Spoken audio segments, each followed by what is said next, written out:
Cerita ini dimulai dengan seorang cowok bernama Theo yang lagi lari terbirit-birit sambil manggul peti mati aneh. Dia dikejar-kejar sama sekumpulan monster buas yang disebut peri. Theo sih berhasil kabur dari sebagian besar peri itu, tapi gara-gara beban bawaannya berat banget, dia akhirnya kelelahan dan kena serangan fatal dari belakang. Setelah terpental jauh, Theo buru-buru ngumpet di bawah batang kayu dan teriak putus asa ke temannya, Zylo, buat ngelakuin sesuatu ke peri yang nyerang dia. Pas banget di momen itu, Zylo terjun bebas dari jarak bermil-mil jauhnya. Udah kayak Superman aja, langsung ngegeprek itu peri, terus nyeret Theo keluar buat ngobatin luka-lukanya. Theo meronta-ronta kesakitan, dan saking gak kuatnya, dia beneran mohon ke Shiloh buat habisin nyawanya aja sekarang, karena rasa sakitnya udah gak ketahan. Ternyata, ada cara buat dia dibangkitkan lagi nanti, tapi Shiloh nolak mentah-mentah, karena dia malas banget kalau harus gotong mayat Theo sepanjang jalan pulang. Theo ngotot kalau mereka nggak butuh mayat utuhnya, dan pihak gereja secara harfiah bisa ngelakuin ritual kebangkitan selama ada sisa tubuh siapapun yang tersedia. Silo udah muak sama omong kosong Theo, jadi dia langsung noncok muka Theo biar diam, sambil ngingatin kalau ritual kebangkitan yang dipakai ke para pahlawan itu adalah prosedur terlarang, yang maksa jiwa orang mati ditarik paksa dari neraka. Ini nunjukin kalau Theo dan Silo adalah pahlawan di dunia ini. Menurut Silo, ada banyak efek sampingnya, kayak kehilangan jati diri dan ingatan, tapi harusnya Theo udah sadar sama konsekuensi ini. Silo nanya, apa Theo udah lupa gara-gara efek samping keseringan dibangkitkan? Theo akhirnya sadar setelah ingat lagi betapa mengerikannya efek samping itu, jadi dia nyerah sama ide bunuh diri dan berhenti gerak. Zylo lanjut bilang, kalaupun dia bawa mayat buat Theo, pihak gereja udah nggak niat lagi buat bangkitin dia dari kematian. Jadi, meskipun ketakutan bakal ngerasain sakit yang kayak neraka, Theo nyabut tongkat yang nancep di perutnya, sementara Zylo manasin pisau, siap-siap buat nutup luka mengangasi Theo. Habis nambah luka Theo, mereka berdua duduk dekat api unggun dan Silo mulai ngomelin Theo pas ngeliat ada botol anggur di badannya, nyuruh dia buat benerin kebiasaan nyolongnya yang bodoh itu. Ternyata, Silo nugasin Theo buat mata-matain keberadaan para peri. Tapi pas Theo lihat tim transportasi kesatria suci di hutan, dia nggak tahan godaan dan malah nyolong barang mereka, yang bikin keributan. Parahnya lagi, segerombolan besar peri jadi mulai nyerang para kesatria suci itu.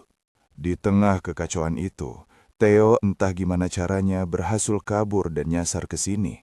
Theo heran, kenapa ada begitu banyak peri yang muncul, dan Silo jawab kalau kira-kira ada 5.000 peri yang dikirim sama fenomena Raja Iblis buat ngehadang para kesatria suci biar nggak bisa mundur. Kalau fenomena Raja Iblis ini nggak dihentikan, bukan cuma kesatria suci yang bakal mati, tapi hutannya sendiri juga bakal terkorupsi. Zylo tahu ini misi bunuh diri, tapi dia tetap mikir mereka harus bantu kesatria suci buat kabur. Karena kalau enggak, pihak gereja bakal ngehukum mati mereka. Biarpun kematian kedengarannya nggak masalah gara-gara ada ritual kebangkitan, Silo nggak mau kehilangan semua ingatannya. Pada suatu hari, dia akhirnya nerima kenyataan kalau sebagai pahlawan, nggak ada satupun dari mereka yang punya pilihan selain nurutin perintah. Ya, pokoknya Silo bangkit buat mulai kerja pas dia sadar ada peti mati di kejauhan. Awalnya dia nggak ngeh itu apaan, tapi setelah nyingkap segel lambangnya, dia sadar kalau Theo nyolong peti mati ini dari kesatria suci. Habis ngasih Theo omelan ronde kedua, Shiloh bingung harus diapain ini peti mati. Dia curiga di dalamnya ada mayat bangsawan atau petinggi ksatria suci. Tapi pas dia buka petinya, terungkaplah kalau isinya adalah tubuh seorang dewi. Dewi di dunia ini tuh sebutan buat senjata biologis yang diciptakan buat ngelawan Raja Iblis. Shiloh nggak tahu apa rencana gereja, tapi dia nggak mau terlibat. Jadi dia mutusin buat ninggalin tubuh ini. Tiba-tiba mereka dengar suara trompet sinyal darurat dari unit pengintai di kejauhan. Dan Theo dengan penglihatan supernya ngeliat unit pengintai itu lagi dikepung sama para peri. Theo yakin gak ada yang bisa mereka lakuin buat nolong para kesatria, tapi Silo mikir beda. Dia ngingetin Theo kalau misi mereka adalah bantu lebih dari setengah jumlah kesatria suci buat kabur dari medan perang. Jadi mereka harus selamatin orang sebanyak mungkin buat naikin tingkat keberhasilan misi. Dengan tujuan itu, Silo siap-siap terjun ke pertempuran pas dia dengar gumaman halus dari belakang. Ternyata gadis Dewi itu udah bangun. Setelah nguping sedikit omongan Silo, dia berasumsi kalau Silo adalah kesatria pelindungnya. Jadi dia nawarin bantuan buat nyelesain misinya. Tapi sebagai gantinya dia minta Silo buat muji-muji dia, dan elus-elus kepalanya kalau misi udah kelar. Zylo entah kenapa kesel banget sama si gadis Dewi ini. Dan melihat dari penampilannya, dia curiga cewek ini adalah Dewi ke-13 yang belum aktif, Theorita. Theorita ngangguk dan dengan bangga ngenalin dirinya sebagai pelindung yang tugasnya bawa keajaiban. Dia nawarin buat ngabulin semua keajaiban yang diinginkan hati Silo. Tapi tingkahnya yang sok Dewi itu malah bikin Silo makin jijik. Dia nggak mau bantuan Dewi, jadi dia minta Theo buat jagain Theorita, dan dia loncat sendirian ke medan tempur. Biarpun sikap Silo judes banget, Theorita tetap ngikutin dia karena udah mantep mau bantu dia capai tujuannya. Shiloh tetap nolak bantuannya dan nyerang peri-peri di dekat situ sendirian pakai kekuatan suci panas dan cahaya. Theo ikutan turun buat bantu dan ngehabisin satu peri pakai tongkat petir. Sang Dewi nyamperin Theo mau bantuin, tapi Theo dengan enggan minta dia buat diam aja di belakang dan istirahat. Pas makin banyak peri yang mendekat, Silo yang jadi satu-satunya penyerang utama mulai kalah jumlah, tapi dia tetap nekat maju. Sementara Teorita yang udah ngelabelin Silo sebagai kesatrianya, nyintilin dia terus kayak anak ayam hilang. Akhirnya, mereka berhasil ngatasin semua peri dan nyelamatin 7 orang kesatria suci. Tapi, para ksatria suci itu malah nggak tahu terima kasih.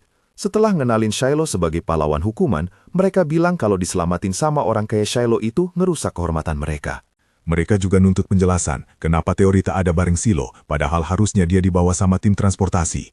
Pas suasananya makin tegang, sebuah suara bergema di dalam kepala Silo dan Theo. Yang ngomong itu Bennett, sesama pahlawan, yang pakai segel komunikasi buat ngobrol jarak jauh sama 2 pahlawan ini. Bennett ngaku lagi dalam masalah besar dan ngelaporin kalau pasukan utama Ksatria Suci malah lagi gerak maju menuju pasukan fenomena Raja Iblis. Shiloh nggak paham, karena setahu dia, Ksatria Suci harusnya mundur setelah misi mereka selesai. Baru sekarang dia sadar kalau gereja udah ngebohongin para pahlawan. Dan menurut salah satu ksatria di situ, ini adalah keputusan Komandan Kivia buat nyerang fenomena Raja Iblis. Ini cuma bikin situasi makin runyam buat para pahlawan. Karena kalau 50% ksatria suci mati, misi mereka bakal dianggap gagal, dan mereka bakal dihukum bakar di tiang pasca kebangkitan nanti. Silo nanya ke Bennett di mana titik hadangnya, dan setelah tahu kalau ksatria suci berencana ngehadang Raja Iblis di titik penyeberangan kedua sepanjang sungai Persele, Silo mutusin buat langsung ke sana. Tapi pertama-tama dia merintahin kelompok ksatria yang dia selamatin tadi buat mundur. Bilang kalau kondisi mereka nggak memungkinkan buat tarung. Tapi para ksatria itu udah bulat tekadnya buat nyerahin nyawa demi komandan mereka. Silo sekali lagi merintahin para ksatria buat balik ke selatan. Janjiin kalau mereka nggak bakal diserang feri lain karena dia udah beresin semua musuh di area itu. Tim pengawas unit pahlawan Silo ada di ujung selatan hutan dan malah ngehajar Bennett sebagai ganti Silo. Terus Silo janji ke mereka kalau dia bakal ngelindungin proses mundur mereka. Mereka setuju, karena mereka nggak gila-gila amat mau mati sia-sia. Silo bilang dia sebenarnya seneng banget kalau lihat semua ksatria suci mati. Tapi kalau itu kejadian, timnya dia juga bakal tamat riwayatnya. Jadi dia mulai gerak bareng Theo dan Dewi yang nyebelin, Teorita. Sementara itu, di Sungai Persele, Kesatria Suci udah diriin kemah buat malam itu dan baru mau istirahat pas tiba-tiba salah satu pengintai sadar kalau gelombang peri lagi menuju ke arah mereka. Gerak cepat, unit pemanah nyiapin tongkat petir mereka sementara kesatria lain masuk formasi. Komandan Kivia bikin kemunculan megah naik kuda dan merintahin semua orang buat mancing peri sedekat mungkin. Sebelum mereka mulai penyergapan, begitu peri-peri itu cukup dekat, Kivia merintahin unit pemanahnya buat nembakin senjata mereka. Dan sesuai perintah, unit pemanah meledakin para peri pakai serangan petir. Biarpun gelombang pertama udah bersih, perjuangan baru aja dimulai. Karena sekarang ada troll yang datang. Sebagai langkah balasan, Kivia merintahin pasukannya buat nyiapin staf peti raksasa. Serangan pertama dari staf peti raksasa langsung manggang troll jadi stek matang seketika. Jadi Kivia yakin pasukannya bakal bisa ngalahin sisanya dengan gampang. Theo dan Shiloh yang lagi nonton dari pinggiran di kejauhan lumayan terkesan. Tapi Shiloh nggak yakin pasukan Kivia punya cukup amunisi buat ngadepin seluruh pasukan Raja Iblis. Theo, di sisi lain, nyadar ada sesuatu yang agak aneh. Dia nggak ngenalin satupun kesatria yang ditempatkan bareng Komandan Kivia, dan ngaku nggak pernah lihat lambang mereka juga. Karena para kesatria ini secara teknis nggak masuk dalam daftar kesatria yang wajib hidup, Theo nyaranin biar mereka nggak usah ikut campur. Tapi Teorita nggak setuju. Dia bilang mereka harus banget bantu para kesatria dan berbagi kejayaan kemenangan bareng mereka. Dengar omongan dia malah bikin Theo makin sedih, karena dia nyebut kalau nggak ada seorang pun di dunia ini yang sudi berbagi kejayaan kemenangan sama orang-orang kayak mereka. Ya, sudahlah. Staf petir raksasa kehabisan amunisi beberapa menit kemudian, jadi Kivia mutusin pakai pendekatan lain dan merintahin pasukannya buat lawan peri pakai senjata biasa. Sesuai perintah, para pemegang tombak nyerang. Para peri maju tanpa rasa takut. Kilo, yang nonton pertempuran pakai teropong, bertanya-tanya, apa Kivia udah benar-benar gila. Dia prediksi bakal ada lebih banyak peri yang nyamperin pasukan Kivia dari arah lain, dan sebentar lagi pasukannya bakal terkepung dari segala arah. Satu-satunya alasan kenapa dia yakin peri bakal ambil keputusan taktis gitu adalah karena fenomena Raja Iblis yang ngendaliin mereka dikenal cerdas banget. Jadi Shiloh tahu dia perlu nemuin Kivia dan bahas strategi balasan sama dia. Dia mutusin buat langsung ke sana, tapi pas dia mau loncat turun, dia sadar kalau Theo udah ngilang entah kemana. Setelah celingukan, dia nemu secari kertas yang ditinggalin Theo. di mana Theo bilang kalau dia mau pergi nyolong semua barang berharga yang bisa dia temuin dari Kesatria Suci. Silo benar-benar speechless, dan mutusin buat ngabisin nyawa si maling menyedihkan itu pas ketemu nanti. Tapi buat sekarang, dia cuma punya Teorita sebagai sekutu. Ini bikin Teorita girang, karena dia yakin kesatrianya akhirnya bakal ngandelin dia dalam pertempuran. Silo baru mau ngasih tahu Teorita kenapa dia benci kekuatan para dewi, tapi dia dipotong sama gelombang kejut yang kelihatan jelas dari medan perang. Sadar kalau waktu mereka makin tipis, Silo aktifin segel terbangnya dan mulai meluncur ke arah medan tempur. Pas dia sadar ada gelombang monster lain yang nyamperin medan perang dari kiri, dia cuekin monster-monster itu dan terjun langsung ke medan laga, ngebantai puluhan monster dalam satu serangan. Tiba-tiba, ratusan makhluk mirip ular mulai ngehujani pasukan Kifia, ngebunuh mereka cuma dengan sentuhan. Silo ngamuk setelah ngelihat para ksatria mati di depan matanya, dan dalam hitungan detik ngalahin gelombang peri sendirian. Komandan Kifia nyamperin dia, nuntut mau tahu siapa dia sebenarnya. Tapi sebelum dia sempat ngenalin diri, Teorita datang ke situ, yang bikin perhatian Kifia teralihkan karena dia ngenalin Sang Dewi ke-13. Dia nanya ke Sang Dewi, ngapain dia di sini? Padahal harusnya dia bareng tim transportasi. Silo bilang ke Kifia buat nggak usah khawatir. Janji kalau dia belum bikin kontrak apapun sama Sang Dewi. Sepertinya kontrak itu maksudnya Dewi milih seseorang jadi kesatrianya dan bertindak sebagai pendamping seumur hidup. Pokoknya, Kifia nuntut Silo jelasin siapa dia, tapi Silo bilang mereka nggak punya waktu buat drama begini, karena fenomena Raja Iblis itu sendiri lagi jalan ke sini, mengkorupsi semua yang dilewatinya. Pas mereka sadar kalau Raja Iblis lagi OTW, langit jadi gelap dan musim berubah. Silo lihat batu yang kayak mau meletus, dan insting bertahan hidup Silo cuma ngasih tahu satu hal, para prajurit harus lari. Kalian harus tahu kalau Komandan Kifia nggak bakal pernah ngizinin prajuritnya mundur dari medan perang. Para prajurit sendiri bertekad kalau monster itu nggak boleh makin dekat ke mereka, jadi mereka nyiapin serangan dan nembak. Sial buat mereka. Senjata api mereka cuma bawa masalah, karena monster itu balikin anak panah ke arah mereka dalam jumlah banyak. Mereka langsung sadar kalau mereka nggak bisa lawan monster itu dari jarak jauh, jadi mereka mungkin harus mendekat, yang sebenarnya bakal jauh lebih berisiko. Silo nanya ke Kifia apa dia punya katapel. Bisa ditebak kalau di pikirannya, dia berasumsi kalau nyerang pakai katapel, dia bakal bisa nembak dari jauh. Tapi Kifia bilang katapelnya ada di pasukan pertama, jadi mereka cuma bisa manfaatin apa yang ada. Dia balik badan buat komandoin timnya, tapi Silo manggil dia lagi dan bikin dia kelihatan bodoh. Gimana caranya dia niat nyerang pakai gituan? Padahal tahu monsternya bakal ngebalikin serangannya, dan mereka semua bakal mati. Silo teriak kalau tim harus segera mundur, tapi itu malah bikin Kifia marah. Dia berpendapat kalau dialah yang mimpin tim, dan dia udah rencanain kalau mereka bakal nyerahin nyawa buat ngelindungin kota. Silo ngungkapin ke dia kalau dialah yang dipilih buat dukung mereka, dan dialah yang sekarang pegang komando. Kifia tahu kalau Silo itu pahlawan, dan itu malah bikin bencinya makin parah. Dia ngingetin Silo kalau dia bahkan nggak bisa mati, jadi ngapain dia peduli soal kematian mereka padahal dia bakal baik-baik aja. Dia makin murka karena Dewi Teorita ada di situ. Ngingetin Silo kalau satu-satunya misi mereka adalah bawa Teorita ke tempat aman. Habis itu mereka bisa korbanin nyawa mereka. Itu rencananya, dan itulah yang bakal dia lakuin. Silo nanya Teorita, kenapa dia di situ? Bilang kalau dia nggak bakal pernah bikin kontrak sama dia. Dan kalau Teorita mau bikin kontrak, mending sama ksatria lain aja di situ. Teorita manggil Silo pakai namanya, dan Kifia ngerasa nama itu familiar. Sebelum percakapan makin intens, mereka sadar kalau monster itu makin dekat dan mulai meletus. Mereka siap tarung, pas monster di depan mereka ngirim beberapa bom ke arah mereka. Silo teriak nyuruh semua orang tiarat. Dia juga ngehindarin peluru-peluru itu. Peluru yang dimaksud jatuh dan nyiptain beberapa monster kecil yang langsung nyerang para prajurit. Sadar betapa parahnya situasi, Silo loncat ke hutan. Dia terbang balik ke medan perang dan sukses nancepin pedang ke Raja Iblis. Baru aja dia mau klaim kemenangan, pedangnya patah di punggung Raja Iblis dan dia loncat turun sambil nyatain kalau keberuntungannya udah habis. Monster-monster itu ngerampas senjata para komandan dan ngelemparnya jauh-jauh. Pas mereka ngelakuin itu, Silo terluka dan pandangan jadi gelap. Dia bangun dengar suara Teorita, yang juga sama terlukanya kayak dia. Teorita mohon ke dia buat pakai kekuatannya, ngingetin kalau nggak ada cara lain mereka bisa selamat di tempat itu tanpa kekuatan Dewi. Silo susah payah berdiri, tetap ngotot kalau dia nggak bakal pakai kekuatan Teorita. Dia lihat ke sisi lain area itu dan ngelihat para prajurit mulai kalah.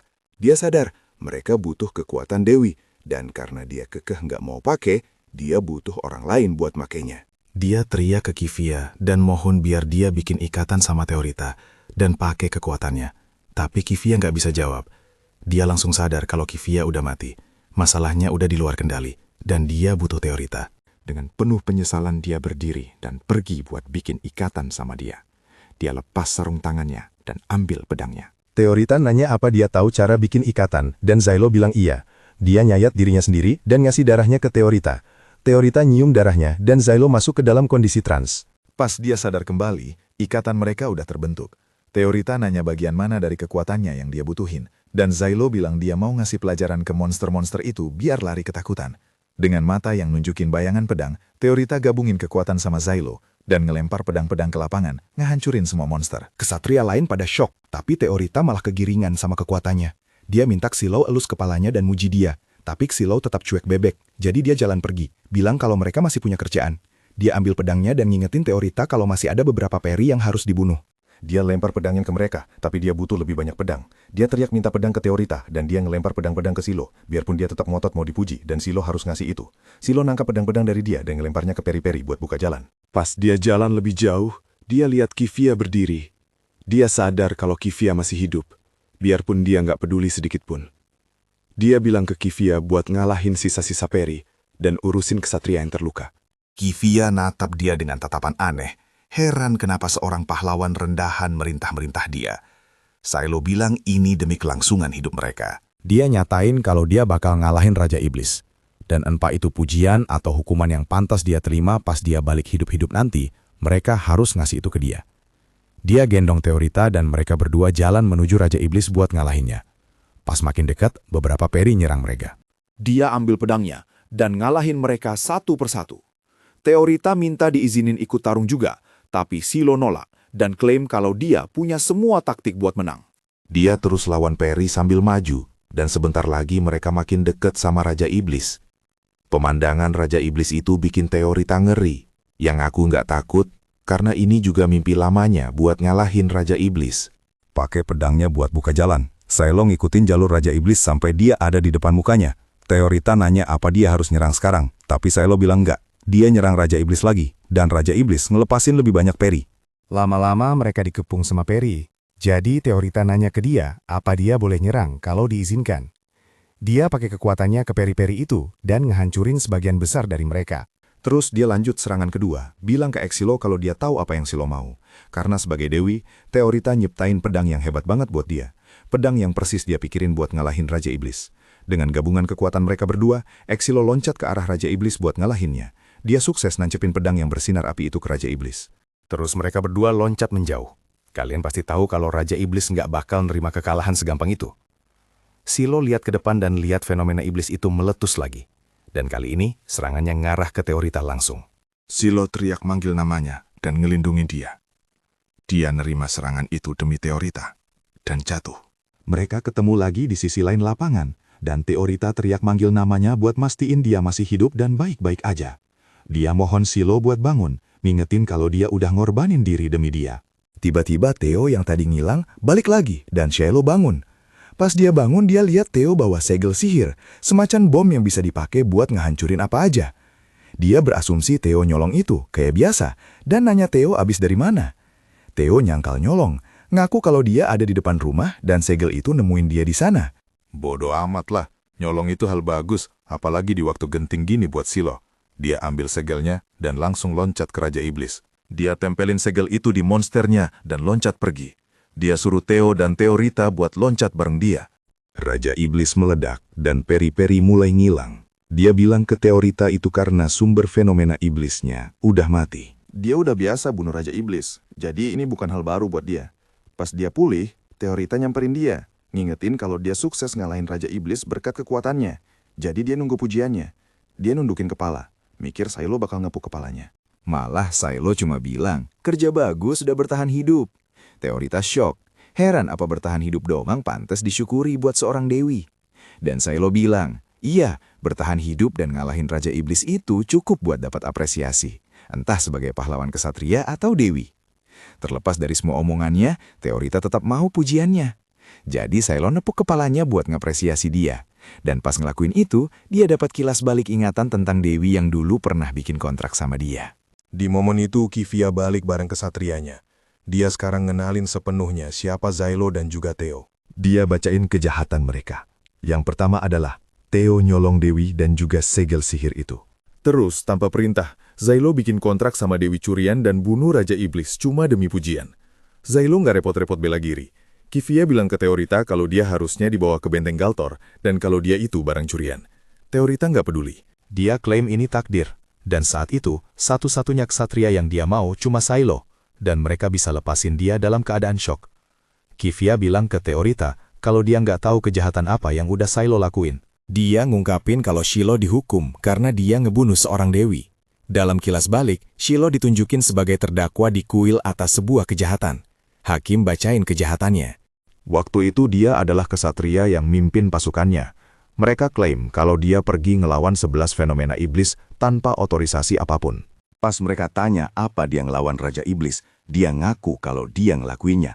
Pas mereka klaim itu tanpa izin dan cuma buat dapat pujian. Dia ngebantah. Dia ngungkapin kalau dia nerima perintah dari ksatria berkuda yang minta dia buat tarung dan klaim kalau bala bantuan bakal datang. Tapi, bala bantuan gak pernah datang dan dia harus tarung mati-matian. Hakim ngotot kalau nggak ada catatan perintah resmi yang nyuruh dia tarung. Terus Hakim nanya apa dia ngebunuh Dewi itu. Dengan penuh penyesalan, dia bilang iya. Mereka udah tarung habis-habisan hari itu. Dan karena Dewi Sanarfa mau nyelamatin rakyatnya dan dapat pujian, dia ngabisin semua kekuatannya. Itu hukum alam kalau Dewi kehilangan kekuatannya. Dia bisa dirasuki sama Raja Iblis. Dan kalau Dewi sampai dirasuki Raja Iblis, itu bakal jadi bencana. Hasilnya, Sanarfa minta Silo buat bunuh dia, dan Silo ngelakuin apa yang dia minta. Para hakim nolak buat percaya sama dia. Mereka klaim gak ada laporan kalau Dewi kehilangan kekuatan, bisa dirasuki. Mereka klaim dia ngebunuh Dewi dengan sengaja pas nyoba bela diri. Mereka percaya dia udah menista sang Dewi, jadi mereka mulai ngehajar dia. Dia nengadah dan sadar kalau dia udah dijebak dalam pertempuran itu. Dia maju ngelawan iblis, dan ternyata semuanya settingan. Dia bersumpah hari itu kalau dia bakal balas dendam saat dia dijatuhi hukuman buat jadi pahlawan. Wah, pantesan dia nggak mau bikin kontrak sama Teorita. Kita lihat aja nanti, apa dia bakal bisa nemuin siapa yang ngejebak dia. Zylo masih mengingat dengan jelas setiap detail perasaannya hari itu, dan memperbarui sumpahnya untuk memburu siapapun yang memaksa pasukannya berbaris menuju kematian mereka. Begitu ingatan itu mencapai puncaknya, dia tiba-tiba terbangun sambil terengah-engah mencari udara. Saat Teyla bertanya apakah dia mimpi buruk, sang Dewi memberitahunya bahwa seorang pengecut bernama Beno memintanya untuk membangunkannya, dan dia ingin dipuji serta berterima kasih untuk itu. Zylo bangkit dengan keringat yang masih bercucuran deras, lalu memberitahu Teyla bahwa dia akan sampai di sana dalam 5 menit. Teyla sudah tahu kalau Exilo sedang berbohong habis-habisan, dan bertanya apakah dia bakal tidur lagi begitu Teyla pergi. Xilo mengiyakan sambil menyeka keringatnya, tapi Teyla terus mendesaknya untuk ikut. Xilo pun mengalihkan topik dan tiba-tiba bertanya, kenapa dia masih ada di sini? Karena seharusnya Teyla sudah mendengar kebenaran tentang mereka sekarang. Teyla menjadi sedikit murung saat dia membenarkan bahwa dia tahu hanya penjahat terburuk yang dihukum menjadi pahlawan, dan dia juga tahu tentang masa lalu Zylo. Zylo memberitahunya bahwa itu sudah cukup alasan bagi Teyla untuk meninggalkannya, tapi Teyla yakin Zylo punya alasan nyata kenapa dia membunuh dewinya dulu. Zylo menegaskan bahwa alasannya tidak penting dan tidak ada yang bisa mengubah fakta bahwa dia telah membunuh seorang dewi. Dia memutuskan untuk kembali tidur dan memberitahu Teyla bahwa kontrak mereka bisa dibatalkan dengan persetujuan bersama, persis seperti perceraian orang tuanya. Teyla langsung menolak saran itu mentah-mentah dan tetap teguh pada pilihannya. Zylo kesal padanya, tapi kemudian Beno menghubunginya lewat tato, membuatnya makin jengkel. Zylo mengancam akan menghabisinya kalau dia mengganggu tidurnya lagi. Tapi Beno memberitahu bahwa mereka punya misi lain, dan kalau mereka tidak siap tepat waktu, para atasan akan membunuh mereka semua, lalu mereinkarnasi mereka. Zylo jengkel dengan perkembangan ini, tapi Teyla justru bersemangat karena ini kesempatan untuk memamerkan kekuatannya lagi. Dia mulai menarik Zylo Bagun ketika tiba-tiba keributan terjadi di luar. Zylo menyuruh Teyla untuk tidak terlalu mempedulikannya, karena dalangnya hanyalah anggota bodoh dari pasukan pahlawan. Tak lama kemudian, kelompok itu berangkat untuk misi mereka, dan antusiasme Teyla mulai membuat semua orang kesal, karena mereka hanyalah sekumpulan orang dewasa yang membosankan. Di sisi lain, Kivia juga menerima serangkaian perintah baru untuk membersihkan beberapa terowongan. Dia bertanya pada atasannya apakah tempat itu juga telah dikorupsi oleh fenomena Raja Iblis, dan dia membenarkannya. Pria itu tiba-tiba mulai menjelaskan sejarah dunia, mengatakan bagaimana Raja Iblis pertama muncul dalam wujud ular 20 tahun yang lalu, dan sejak saat itu fenomena Raja Iblis telah mengambil alih tanah dan air mereka. Dalam 20 tahun terakhir, manusia telah kehilangan sekitar setengah dari wilayah yang bisa dihuni, dan mereka harus menghentikan penyebaran fenomena ini lebih jauh. Itulah sebabnya, dia sudah mengirim pasukan pahlawan ke terowongan itu dan mendesak Kivia untuk segera bertemu dengan mereka. Pada saat yang sama, pasukan pahlawan sedang istirahat di sore hari. Teyla bertanya di mana pencuri kecil bernama Toto, dan Beno menjawab kalau dia sedang ada di bengkel perbaikan. Seorang pria dengan tegas menyalahkan Silo karenanya, mengatakan bahwa dia mungkin memukul bokongnya terlalu keras kali ini.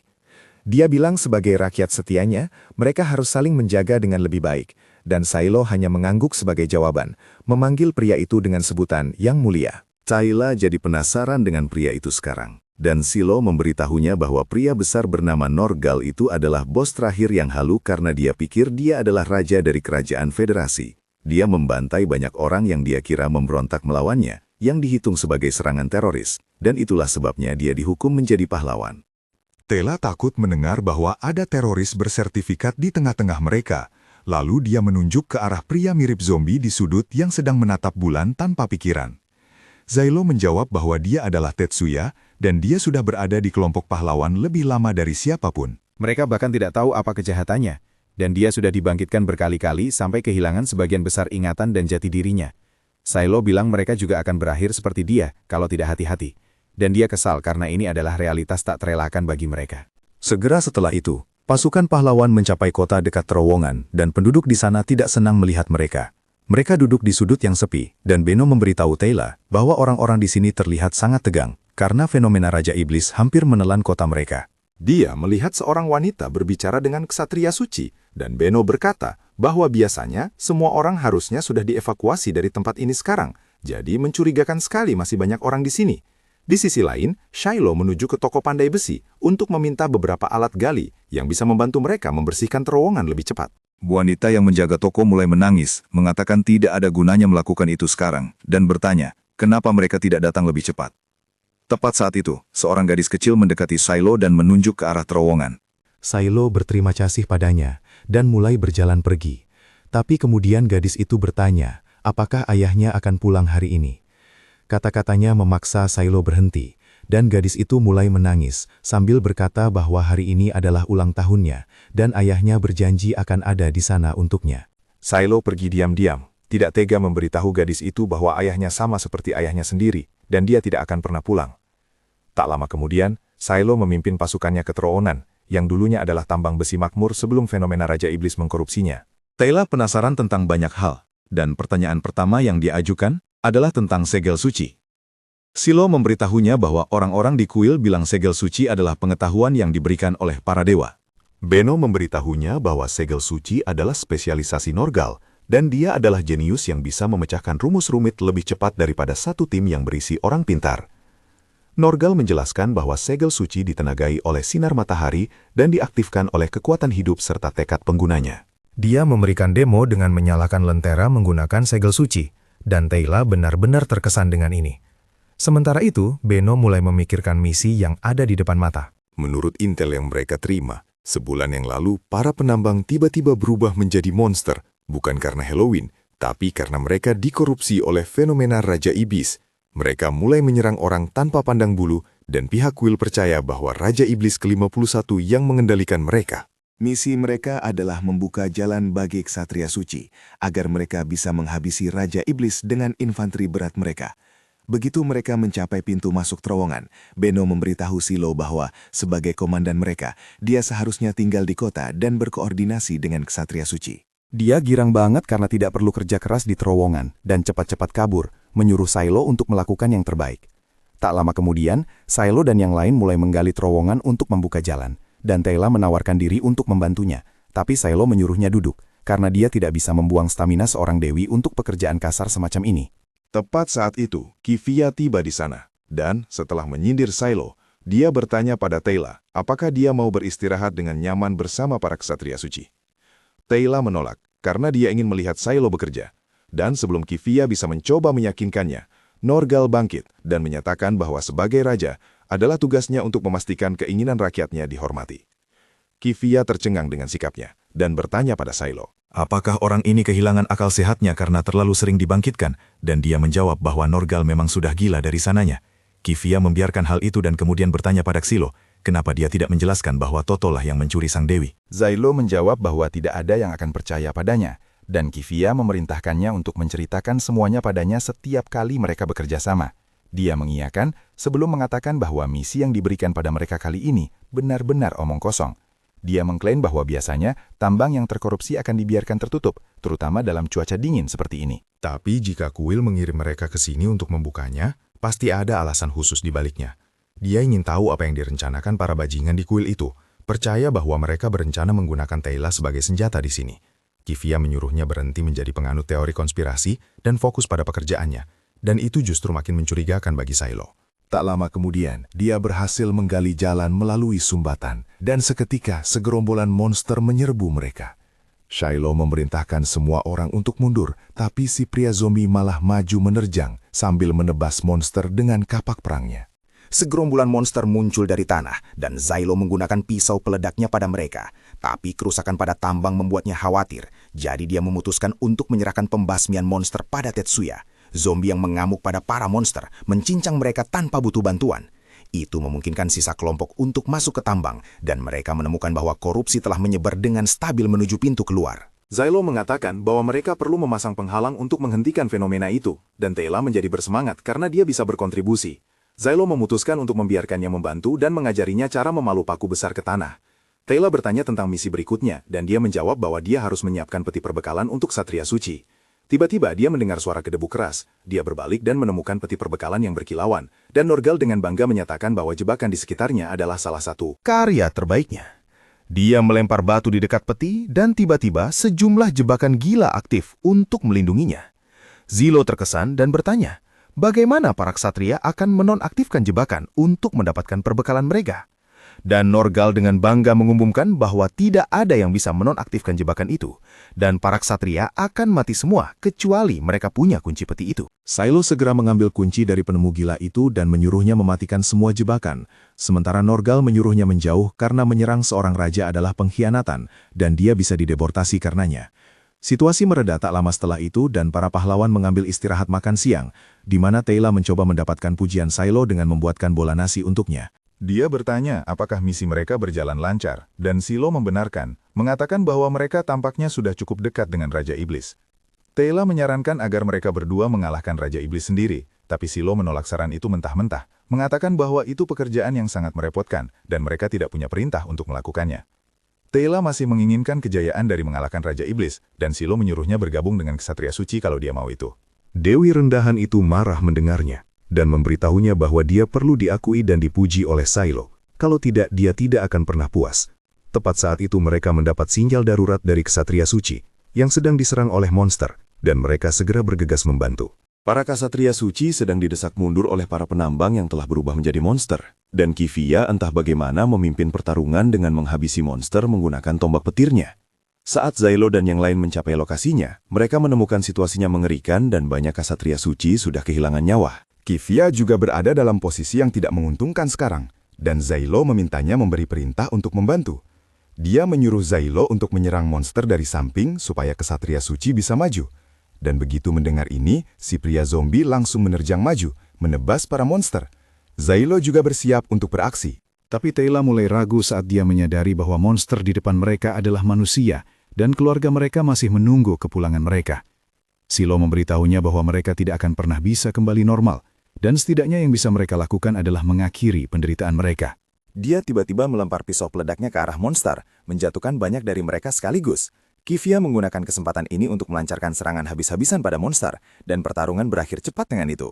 Saat Xilo melihat mayat monster tersebar di mana-mana, dia menemukan bahwa masih ada korban selamat yang tertinggal di tambang. Kivia memberitahunya bahwa ada lebih banyak korban selamat, tapi mereka terperangkap di tempat lain. Norgal menyatakan mereka sebagai warga negara pekerja keras dari negaranya dan memerintahkan agar mereka diselamatkan. Tapi Kivia tidak berpikir itu ide yang bijak. Dia mengklaim bahwa itu bukan bagian dari misi mereka, dan kemudian bertanya pada Xilo, berapa banyak korban jiwa yang akan mereka hadapi jika mereka mencoba menyelamatkan para penyintas. Xilo menyadari bahwa Kivia mungkin menyebalkan dengan masalah sikap, tapi dia punya hati. dan dia benar-benar ingin membantu orang-orang malang itu. Dia memberitahu Kivia bahwa dia akan kehilangan banyak pasukan jika mencoba menyelamatkan orang di terowongan sempit seperti itu. Tapi tepat saat itu, seorang pendeta datang dan bertanya pada Kivia apakah dia benar-benar perlu mencari nasihat dari seorang pahlawan. Dia bilang perintah mereka adalah menggunakan Nuk untuk memusnahkan fenomena itu begitu mereka menyelesaikan tujuan mereka, dan mereka tidak perlu peduli tentang orang asing yang terjebak di tambang. Ini membuat Norgal murka, yang menerjang maju untuk menghukum pendeta itu. Tapi para kesatria menghentikannya. Pendeta itu menertawakannya, mengatakan bahwa satu-satunya murid dari orang bijak legendaris sekarang telah berubah menjadi orang gila. Silo juga menyuruhnya diam, atau segel di lehernya akan membunuhnya. Dia setuju bahwa menyelamatkan korban selamat terlalu merepotkan. Tapi saat dia berbalik dan melihat Teyla menatapnya dengan mata memohon yang sama seperti gadis kecil tadi, sesuatu di dalam dirinya patah. Dia menyatakan bahwa dia akan pergi dan menyelamatkan para penambang, dan jika dia mati, mereka bisa membiarkan mayatnya terkubur di terowongan. Teyla bangga padanya dan siap bergabung dalam aksi. Tapi Zylo menyuruh kesatria suci untuk menahan Teyla karena dia tidak bisa membiarkan seorang dewi terkubur di bawah reruntuhan. Dia menyatakan bahwa dia tidak peduli tentang korban selamat, tapi dia marah pada para idiot yang membuat misi ini, dan dia akan melanggar perintah mereka dan menyelamatkan semua orang dengan sengaja. Pada saat yang sama, para korban selamat telah mendirikan garis pertahanan terakhir mereka di celah kecil di tambang. Mereka berusaha sekeras mungkin untuk memblokir serangan konstan dari monster, menggunakan dinding yang terbuat dari rongsokan. Tapi itu tidak cukup, dan akhirnya monster menghancurkan dinding mereka. Para penambang berpikir mereka semua tamat, tapi tepat saat monster akan menerkam mereka, Silo muncul entah dari mana dan melempar pisau peledaknya ke arah monster, meledakkan mereka. Norgal memerintahkan Tetsuya untuk menerjang maju, menyelamatkan bawahan berharganya.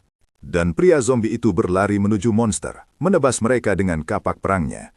Para monster mencoba meluncurkan serangan diam-diam padanya dengan meludahkan jaring yang terbuat dari air liur kotor mereka.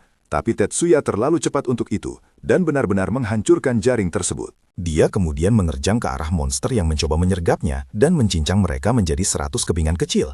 Para penambang hanya bisa melihat para pahlawan mengamuk dengan rahang mereka jatuh ke lantai, dan kemudian Xilo membereskan monster terakhir dengan melempar pisau peledak tepat ke tengah-tengah mereka. Begitu kedua petarung itu menyelesaikan tugas mereka, Norgal maju untuk mengambil semua pujian dan memberitahu para penambang bahwa mereka tidak perlu takut apapun sekarang, karena dia ada di sini untuk menyelamatkan mereka dari kesulitan.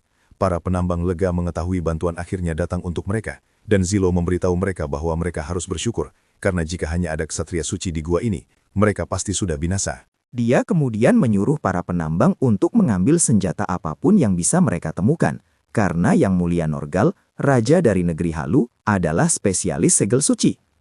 Norgal sudah membuka kotak peralatannya, dan saat dia mulai mengukir segel suci pada skop dan beliung, dia memberitahu para penambang bahwa karena tidak ada sinar matahari di dalam gua, segel suci tidak bisa banyak digunakan.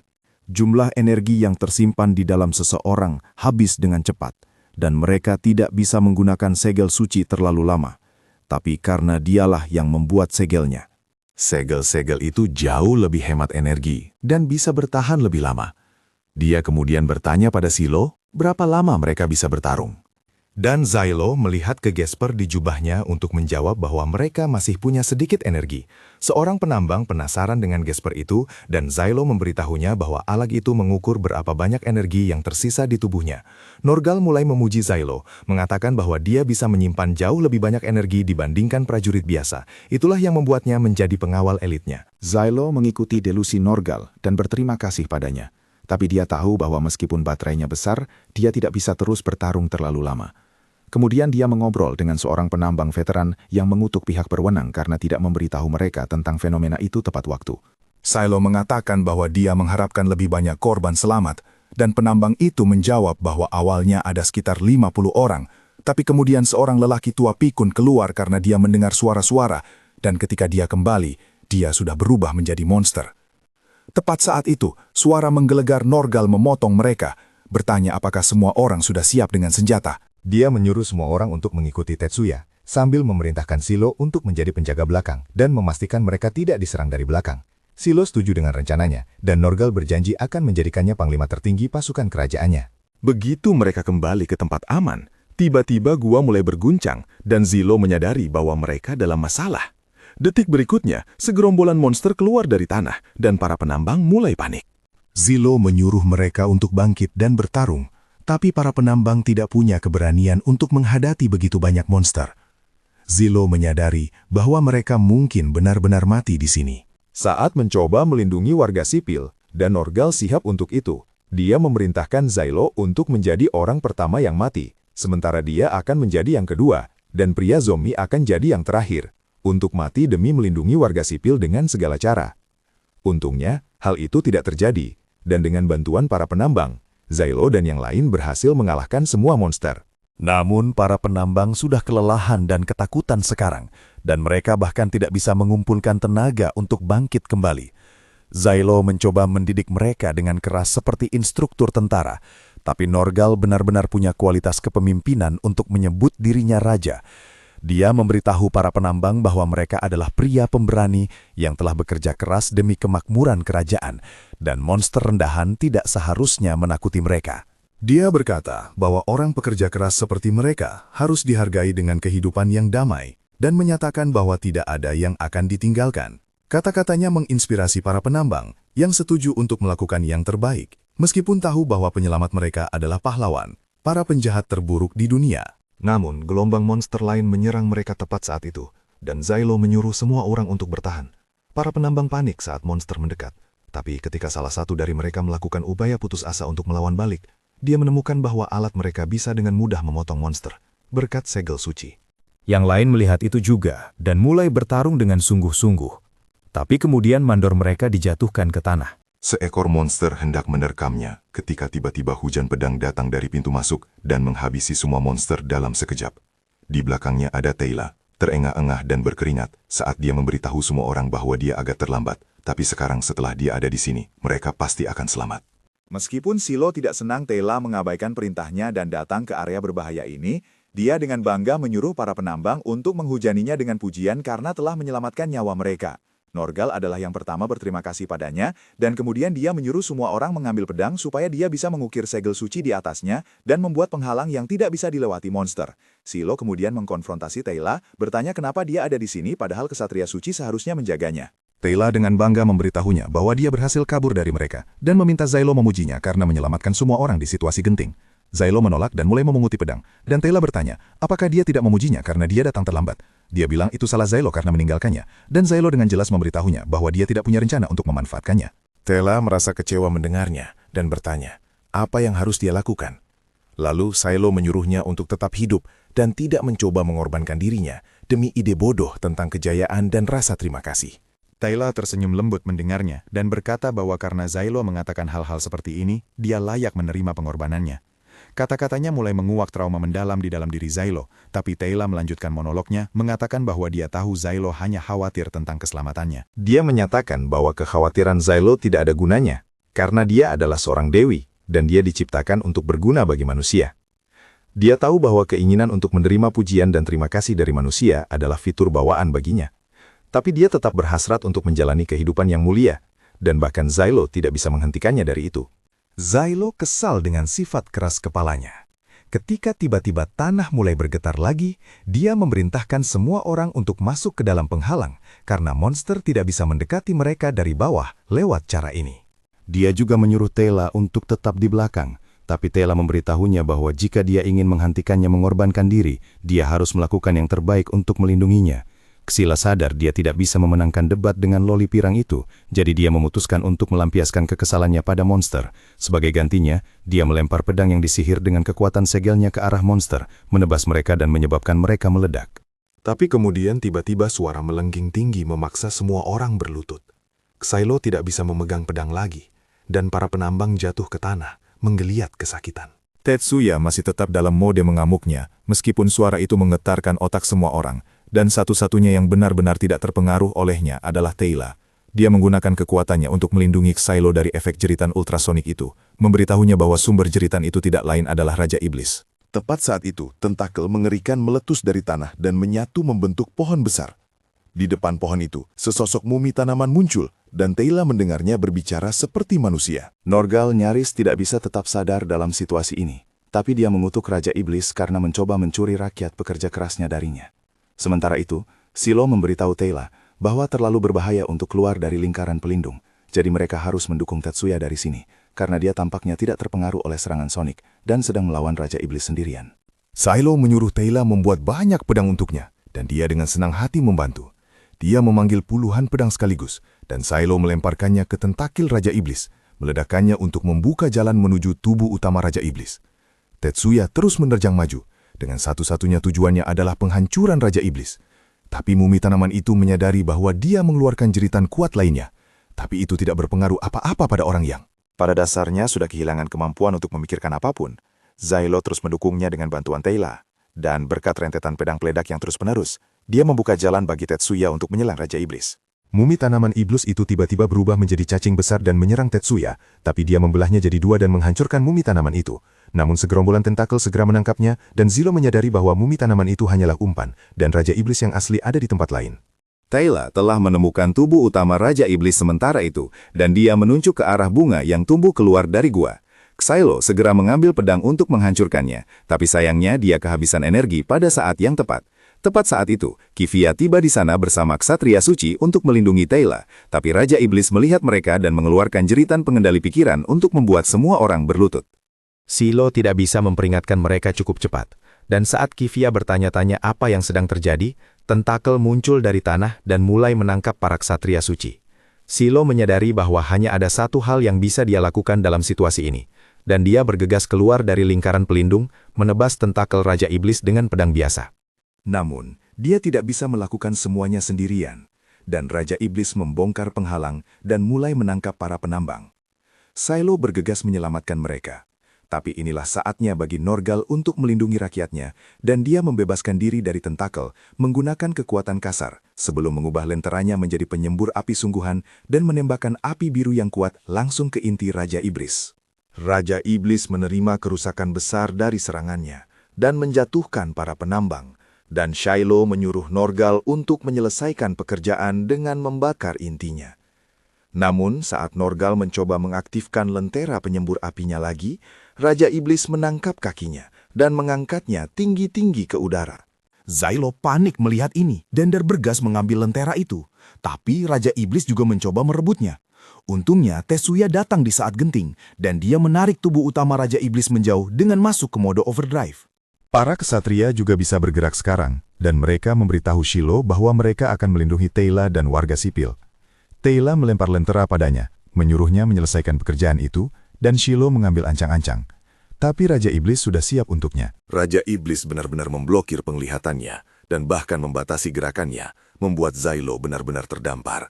Sementara itu, Norgal tergantung terbalik, tepat di atas monster itu, dengan kakinya hancur secara brutal. Namun, rasa sakitnya tidak ada apa-apanya di depan kemarahannya bahwa ada yang mencoba menyakiti rakyatnya dan kegilaannya yang membara.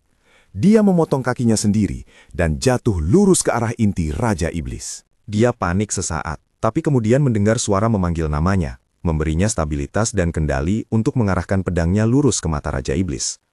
Norgal menikam mata Raja Iblis dan terlempar ke dinding detik berikutnya. Untungnya, upaya heroiknya membebaskan Silo, yang menggunakan penyembur api untuk membakar habis inti Raja Iblis dan seluruh tubuhnya. Sementara para ksatria masih mencoba memproses bahwa para pahlawan mengalahkan Raja Iblis. Tanpa bantuan mereka, para penambang berkumpul di sekitar Norgal untuk mengobati lukanya.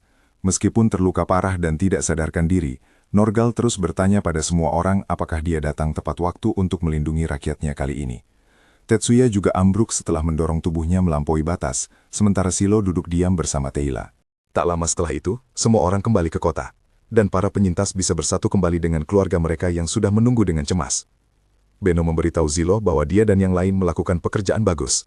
Sambil menyesap anggur, dia memberitahunya untuk tidak khawatir tentang Norgal, karena mereka sudah mengirimnya ke bengkel perbaikan, dan dia akan mendapatkan kaki baru dari orang lain.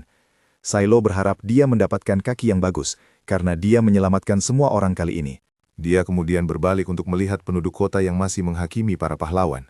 Tapi tepat saat itu Mandor datang ke sana bersama keluarganya, memberitahu Silo bahwa mereka akan mengerti suatu hari nanti, bahwa hanya karena pahlawan adalah penjahat terhukum, bukan berarti mereka orang jahat. Dia berterima kasih pada pahlawan karena telah menyelamatkannya, dan membiarkannya pulang tepat waktu untuk ulang tahun putrinya. Putrinya ternyata gadis yang sama yang bertemu Shilo sebelumnya, dan dia dengan malu-malu memberikan bunga padanya untuk berterima kasih. Shiloh terpana dengan sikapnya. Tapi sebelum dia bisa mengatakan apa-apa, Teyla menyela untuk mengklaim bahwa Shiloh tidak bisa mengalahkan Raja Iblis tanpa bantuannya. Jadi dia harus mendapatkan bunganya lebih dulu. Zylo menyuruh Teyla berhenti membuat tuntutan pada sesama anak kecil, dan kemudian menerima bunga dari garis itu. Mengatakan bahwa bunga itu cantik, tapi tidak cocok untuknya. Dia memberikannya pada Teyla sebagai gantinya. Dan Teyla akhirnya berhenti merajuk karena dipanggil anak kecil. Sekarang setelah misi mereka akhirnya kelar, rombongan ini balik kanan menuju markas, yang dalam kasus ini adalah benteng Molido. Tapi di tengah jalan, Teyla sadar kalau tumben-tumbenan ada banyak banget orang di sekitar situ. Bennett ngejelasin kalau itu gara-gara lagi ada festival di kota. Makanya orang-orang dari seluruh penjuru wilayah pada mampir. Tapi di luar itu, dia nanya ke Zylo apa mereka bisa istirahat sebentar. Soalnya dia udah capek banget buat lanjut jalan. Mereka akhirnya nyampe di benteng, dan semuanya misah buat istirahat. Kita ngelihat Bennett sama Gata lagi duduk di gang, di mana Gata lagi asik nenggak anggur yang dia curi dari pedagang beberapa waktu lalu, dan dia menikmati setiap tetesnya. Bennett bilang ke dia buat lebih hati-hati, soalnya orang sini nggak main-main soal duit mereka. Jadi kalau dia ketahuan nyolong, tamatlah riwayatnya. Tapi Gata bodoh amat, karena ini salah satu dari sedikit momen mereka beneran bisa istirahat, jadi dia pengen nikmatin itu. Sementara itu, di kamar Shiloh yang standar banget, dia lagi nikmatin hari liburnya dengan baca buku. Tapi ketenangan dan kedamaiannya bubar jalan, pas Teyla nemuin dia. Cewek itu udah nyariin Shiloh kemana-mana, karena dia pengen pergi nikmatin festival pertukaran bareng dia. Tapi Shiloh bilang dia nggak niat pergi, karena pasti bakal papasan sama para kesatria suci di sana. Dan orang-orang itu ngeselin banget. Kalau gitu Teyla minta seenggaknya Shiloh mau main game sama dia, soalnya dia baru dapat papan catur Zik dari Bennett hari ini. Dia kelihatan semangat banget, soalnya Bennett ngasih penjelasan panjang lebar soal makna sejarah dari permainan itu.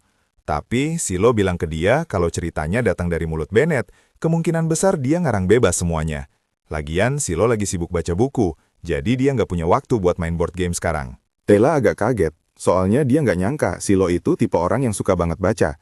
Dan dia makin kaget pas tahu kalau buku yang dibaca Shiloh itu soal puisi. Dia minta Shiloh bacain buat dia, tapi Shiloh nolak, karena itu bakal nambah-nambahin kerjaan aja. Tapi dia ngebolehin Teyla buat ikut baca di sebelahnya kalau mau. Pas lagi asyik itu, Kivir muncul nyariin Zylo, dan Zylo langsung berasumsi kalau cewek itu pasti kesini buat ngasih tahu kalau misi berikutnya udah ditentuin. Tapi Kivir bilang tebakannya salah. Yah, misi berikutnya emang udah diputusin sih, tapi bukan itu alasan dia datang ke sini. Dia bilang ada sesuatu yang mau didiskusiin sama Zylo, jadi dia minta Zylo ikut dia. Tapi Teyla nyela dan bilang dia pengen ikut juga. Dia musulin gimana kalau mereka semua pergi nikmatin festival bareng-bareng. Sambil mereka ngobrol dan dengan adanya Kivir di sana, gak bakal ada kesatria suci lain yang berani gangguin Teyla atau Shiloh. Jadi sama-sama untung. Shiloh dan Kivir setuju buat pergi bareng dia. Jadi mereka berangkat, dan Teyla beneran senang banget. Ada banyak banget hal yang belum pernah dia lihat sebelumnya. Jadi dia nunjuk ke sebuah kios dan minta Shiloh ngejelasin benda apa itu. Shiloh bilang kalau itu semangkuk permen. Tapi Teyla belum pernah dengar soal permen sebelumnya, karena benda itu nggak ada di era pas dia diciptain. Ada juga segudang hal lain yang baru buat dia, kayak mie goreng dan benda yang ada di sebelah sana. Zylo udah tahu soal mie, tapi dia belum pernah lihat produk yang satu lagi, jadi dia nggak tahu apaan itu. Tapi di sisi lain, Kivir kayaknya tahu banyak soal itu. Dia ngejelasin kalau itu jajanan beku populer dari ibu kota pertama yang disebut es krim, dan disajiin pakai topping madu, kacang, dan karamel. Teyla langsung tertarik banget dengarnya. Jadi dia nanya ke Zylo, boleh nggak dia minta itu? Dan karena Zylo nggak mau ngecewain dia, Zylo setuju buat beli. Dia terus nengok ke Kivir dan nanya apa dia mau satu juga. Soalnya dia kelihatan antusias banget pas ngejelasin soal es krim tadi. Tapi Kivir bilang dia nggak mau buang-buang duitnya buat itu sekarang. Kalau gitu, Zylo ngasih Teyla beberapa keping koin dan minta dia buat beli 2 es krim. Jadi Teyla lari buat ngantre. Pas Teyla lagi ngantre, Zylo dan Kivir berdiri nunggu di pinggir. Dan sambil nunggu, Kivir bilang ke Zylo kalau pandangannya soal Zylo udah jauh membaik belakangan ini. Awalnya dia mikir Zylo cuma kriminal hina kayak yang lain.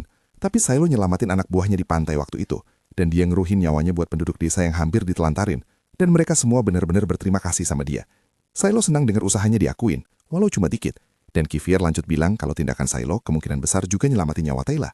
Dengar ini bikin Zylo kaget, jadi dia nanya apa maksudnya. Dan Kivir ngejelasin kalau Teyla aslinya ditemuin di reruntuhan utara, dan Ordo Kesatria ke-13 dikirim buat ngambil dia kayak biasa. Tapi pihak militer dan kuil beda pendapat soal cara terbaik manfaatin dia. Pihak kuil pengen ngebentuk ikatan sama Teyla dan bertarung bareng para kesatria suci. Tapi karena Zylo sebelumnya udah ngebunuh seorang dewi, militer punya ide kalau mungkin aja buat ngelakuin rekayasa balik, biar bisa bikin lebih banyak dewi. Karena alasan itu, mereka nuntut Teyla diserahin ke mereka buat dianalisis, yang sebenarnya cuma bahasa halus buat bilang kalau mereka bakal ngebedah dia. Tapi Silo malah akhirnya bikin kontrak sama Teyla, dan fakta kalau dia berhasil ngalahin 2 Raja Iblis dalam waktu sesingkat itu, ngebuktiin kalau Teyla lebih berguna pas hidup daripada jadi subjek tes. Silo nggak paham gimana bisa mereka pernah nganggep Teyla nggak berguna, padahal dia itu dewi dengan kemampuan yang kuat. Tapi menurut pesan di reruntuhan tempat dia ditemuin, semua yang bisa dilakuin Teyla sebenarnya cuma manggil pedang. Dikatakan kalau para dewi turun ke dunia di zaman yang dikenal sebagai era peradaban agung, dan sifat mereka beda-beda banget satu sama lain. Ada yang bisa ngehasilin racun mematikan, ada yang bisa manggil sambaran petir atau badai ganas, dan beberapa bahkan bisa ngelihat penglihatan masa depan. Mereka bangkit tiap kali fenomena iblis muncul, dan setelah menuhin tujuan mereka biasanya balik tidur di peti mereka. Silo udah tahu soal macam-macam kemampuan yang bisa dimilikin dewi.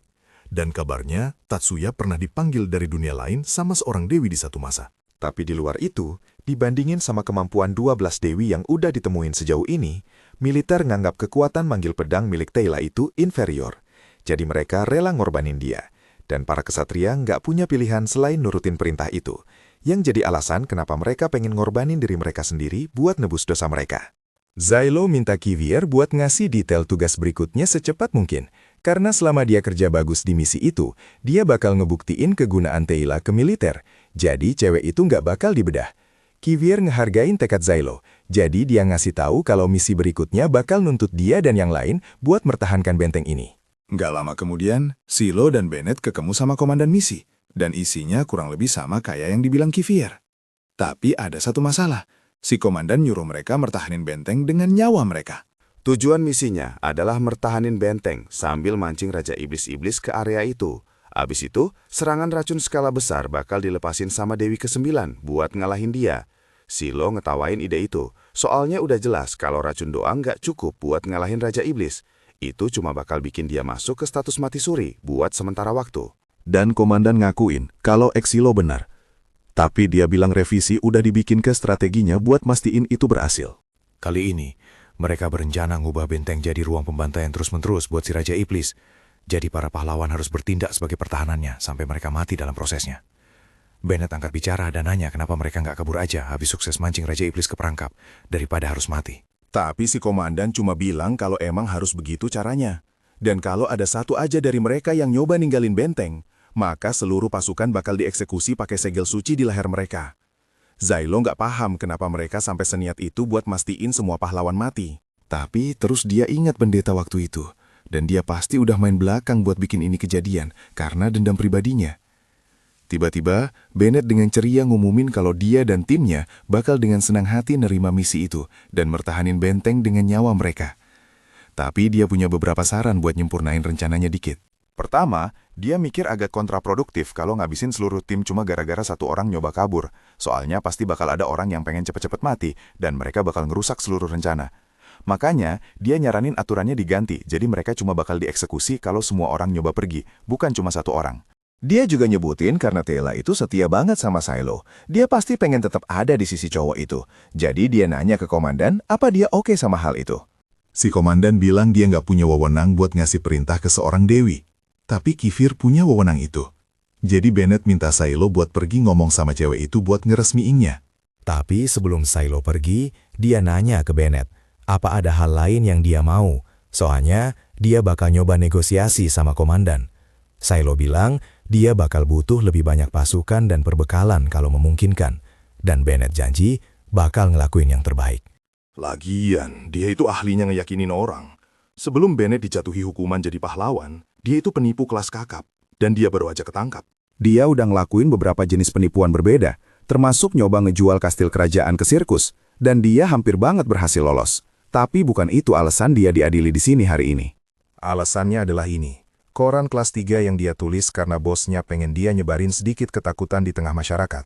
Isinya ngebahas gimana beberapa petinggi di kuil dan bahkan beberapa bangsawan adalah mata-mata yang dipengaruhi fenomena iblis dan sembunyi dalam wujud manusia. Bennett ngaku dia yang nulis itu, tapi dia ngarang bebas semuanya dan dia nggak benar-benar nyangka bakal ada yang nganggep itu serius. Tapi ternyata, semua yang dia tulis sebenarnya benar. Dan itu juga cukup meyakinkan buat bikin orang percaya kalau itu benar.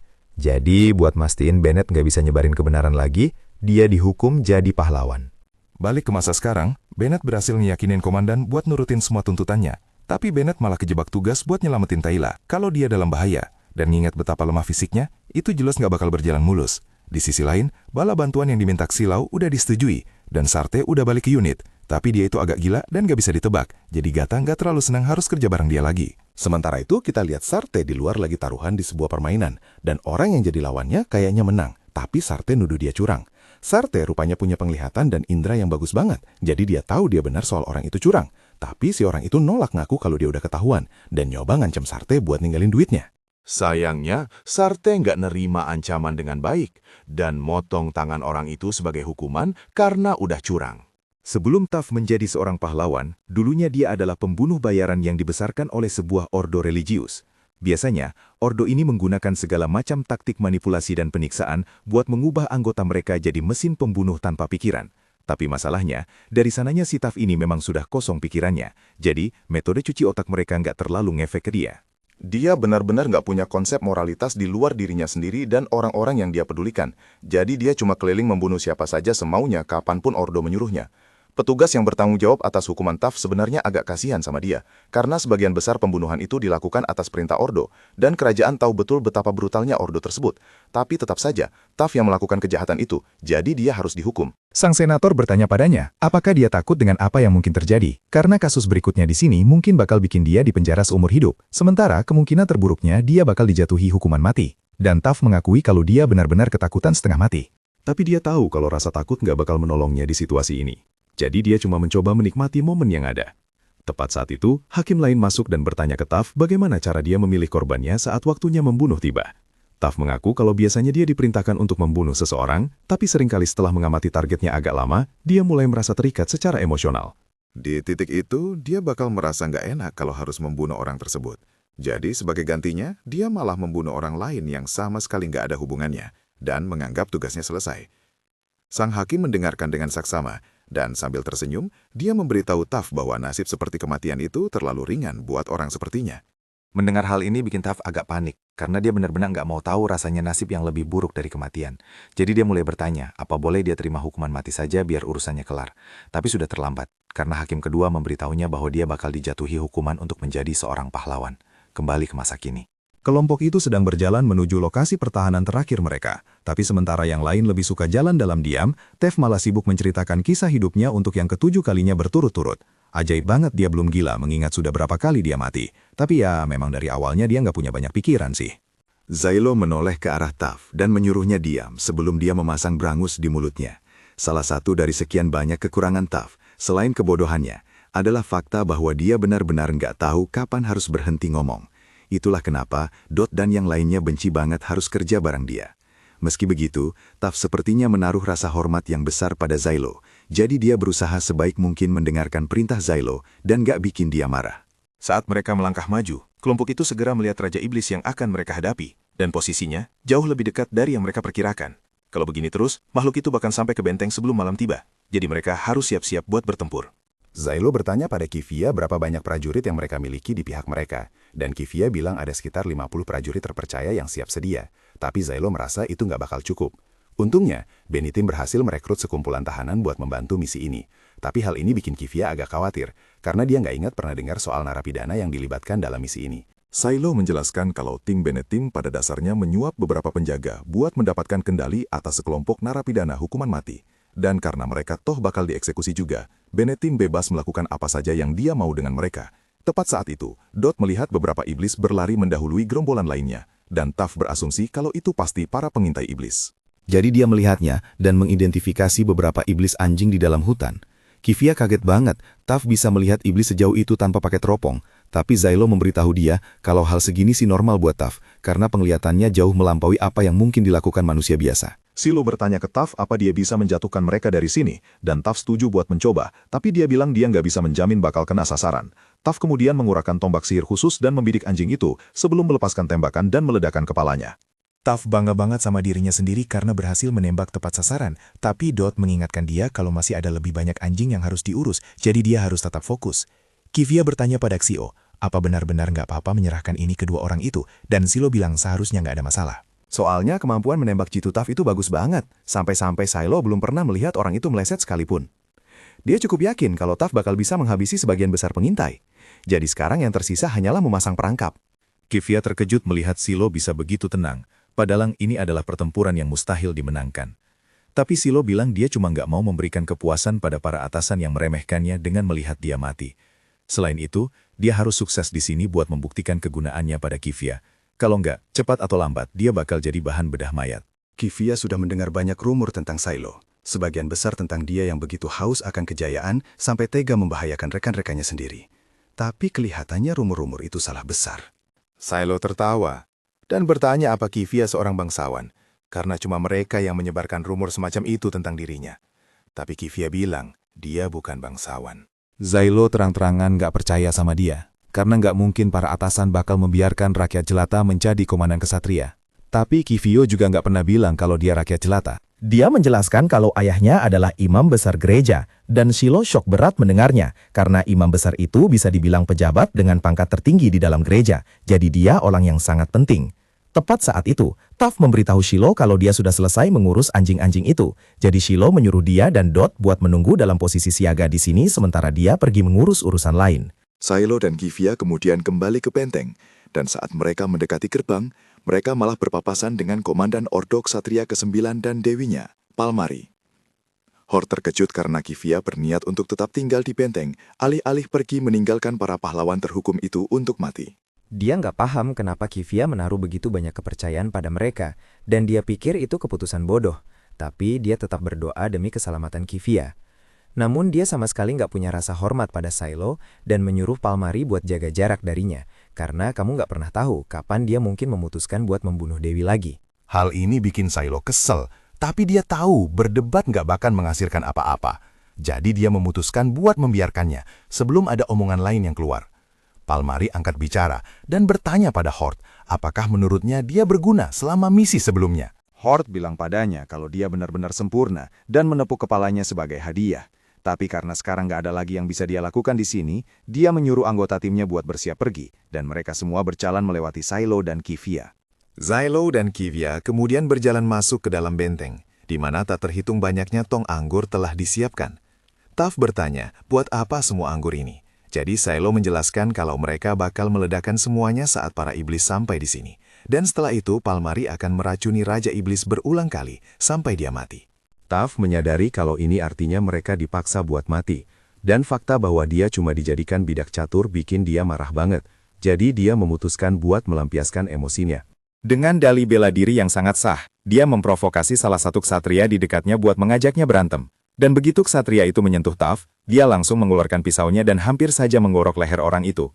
Tapi untungnya Silo berhasil menghentikan Taff tepat waktu, dan salah satu teman orang itu datang buat menariknya menjauh. Jadi pada akhirnya nggak ada kejadian buruk yang terjadi, tapi situasinya bisa saja jadi sangat kacau. Silo bertanya ke Taff apa yang dia pikirkan, dan Taff menjelaskan kalau dia cuma mau melampiaskan rasa frustrasinya, mirip kayak menendang batu kalau lagi kesal. Tapi Silo mengingatkan dia kalau manusia dan batu itu nggak sama. Tepat saat itu Tayla muncul, dan dia marah banget karena Silo pergi melakukan pengintaian tanpa membawanya serta. Dia juga kesal karena dia berpapasan dengan Dewi dari unit ke-9 hari ini, dan dia tahu kalau Palmari dapat 7 kali tepukan kepala dalam sehari.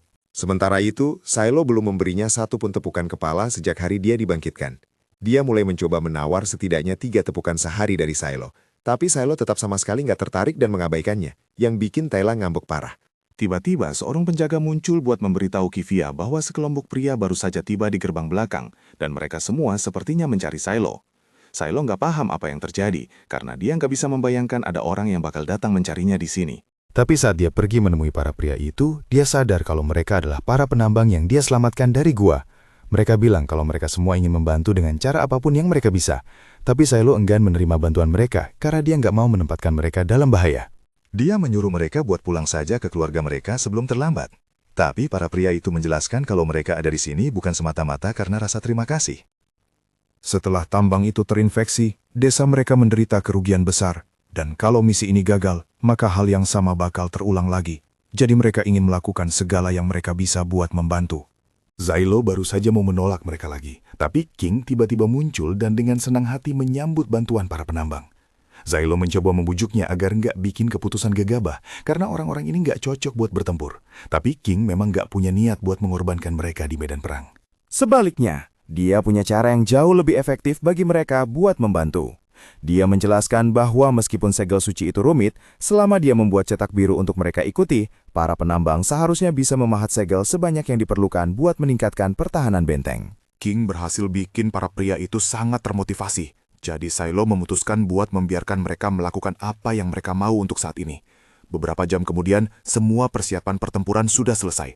Jadi semua orang berkumpul buat meninjau detail rencana itu untuk terakhir kalinya. Nitz bertugas menutup lorong-lorong bawah tanah dan Taft bakal ditugaskan menjaga pintu belakang benteng bersama para rekrutan penjara, sementara King bertugas mendukung para penembak jitu bersama para penambang. Mengenai apa yang akan dilakukan Silo, rencana resmi awal untuk meledakkan tempat ini dan meracuni Raja Iblis adalah hukuman mati bagi mereka semua. Jadi Silo berencana mengambil inisiatif dan menggunakan perangkap yang dia pasang sebelumnya buat membunuh Raja Iblis sebelum makhluk itu mencapai benteng. Tak lama kemudian, Silo bertemu dengan para narapidana hukuman mati yang direkrut dan mencoba menjelaskan rencananya kepada mereka. Tapi mereka tersinggung dengan pemikiran harus menerima perintah dari seorang pahlawan. Jadi salah satu dari mereka mencengkram kerah baju Silo. Sayangnya itu keputusan yang buruk, karena detik saat orang itu menyentuh Silo, Taft malah menembak orang lain yang sama sekali berbeda di bagian punggung, padahal orang itu lagi diam saja mengurus urusannya sendiri. Semua tahanan tercengang dan bertanya, kenapa Taft nggak menembak orang yang bikin masalah saja? Jadi, dia menjelaskan kalau si orang besar yang bikin onar itu kelihatannya cukup kuat buat melakukan banyak pekerjaan, jadi bakal sia-sia kalau membunuhnya. Silo berjalan menghampiri Taft dan membantingnya ke dinding karena meskipun dia nggak menyangkal kalau ini cara yang efektif buat bikin mereka mendengarkan, dia memperingatkan Taft buat nggak melakukan itu lagi dan pergi begitu saja. Dan saat itulah para tahanan sadar kalau mendengarkan Silo mungkin adalah peluang terbaik mereka buat bertahan hidup di sini. Silo kemudian dipanggil ke pertemuan dengan Benetim, karena Benetim baru saja menerima surat yang ditujukan untuknya. Namun, Silo langsung menyuruh Benetim buat membakar surat itu begitu dia mengenali segel di atasnya. Tapi Benetim memintanya buat tolong dengarkan dulu. Surat itu dari Frenchy Master Bolt, dari keluarga Master Bolt. Dan entah kenapa, mereka menawarkan buat meminjamkan pasukan untuk membantu mempertahankan benteng. Benetim ingin menerima tawaran itu karena bakal meningkatkan peluang kemenangan mereka secara signifikan. Tapi Silo sama sekali nggak mau berurusan dengan Frenchy, jadi dia menolak. Nggak ada yang bisa dilakukan Benetim buat meyakinkan Silo. Jadi dia memutuskan buat mengganti topik dan bertanya pada Silo apakah dia percaya pada teori konspirasi. Silo bertanya, apa dia membicarakan artikel berita aneh yang dia terbitkan beberapa tahun lalu tentang adanya penyembah iblis di antara para atasan. Karena itu jelas terdengar palsu, dan Benetim bisa mengerti kenapa dia nggak percaya. Tapi dia bertanya, apa yang akan dilakukan Silo kalau ternyata itu benar, bahwa ada penyembah iblis yang bekerja di balik layar. Tujuannya untuk memastikan umat manusia kalah dalam perang ini. Itu bakal menjelaskan semua keputusan gak logis dan bodoh yang dibuat para atasan akhir-akhir ini. Dan sekarang, setelah Silo benar-benar memikirkannya, hal itu memang kelihatan sangat mencurigakan. Saat malam tiba, pasukan iblis mendekati kastil, jadi mereka menyiapkan pertahanan mereka, dan King serta para penambang mulai menembaki kavaleri iblis. Setelah gelombang awal berhasil diatasi, mereka mengaktifkan dinding yang telah dimantrai dengan segel suci buat menahan sisanya, dan begitu kondisi aman, unit Kivia maju buat menghadapi iblis secara langsung. Awalnya semuanya berjalan sesuai rencana. Tapi, kemudian Silo melihat sesuatu yang gak pernah dia duga akan dilihat di luar sini.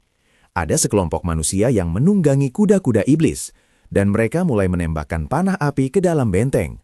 Mengingat fakta bahwa benteng itu penuh dengan anggur yang mudah terbakar, semua orang mulai panik berusaha memadamkan api. Dan kepanikan itu memungkinkan beberapa kuda iblis buat menerobos gerbang depan. Dan kalau begini terus, cuma masalah waktu sebelum mereka semua habis dibantai. Teorita bertanya apakah orang-orang itu sudah terinfeksi wabah iblis, tapi dari apa yang bisa dilihat Silo, sepertinya bukan itu masalahnya. Orang-orang ini masih sangat normal, hanya saja mereka memilih untuk berpihak pada iblis daripada umat manusia. Akan tetapi, agar hal itu bisa terjadi, berarti ada iblis di luar sana yang mampu berkomunikasi dengan manusia dan meyakinkan mereka untuk berpindah kubu, sebuah pemikiran yang benar-benar mengerikan. Teorita agak terguncang oleh fakta ini, karena sesuai kodratnya sebagai seorang dewi, dia tidak bisa melukai manusia biasa dalam pertempuran, bahkan jika mereka bekerja sama dengan iblis sekalipun. Tapi Silo sudah menyadari batasan itu, dan dia tahu persis bagaimana cara menanganinya. Sebelum bergerak, dia menghubungi Kivia lewat radio dan bertanya apakah dia punya gambaran siapa manusia-manusia itu. Sayangnya, Kivia sama bingungnya dengan semua orang di sini. Satu-satunya hal yang dia tahu adalah orang-orang itu pasti berasal dari pasukan pribadi bangsawan, karena mereka terlihat sangat ahli dalam memanah sambil berkuda. Selain itu, nihil, para manusia itu segera mulai mundur, dan unit Kivia masih kewalahan, jadi mereka tidak bisa mengejar musuh.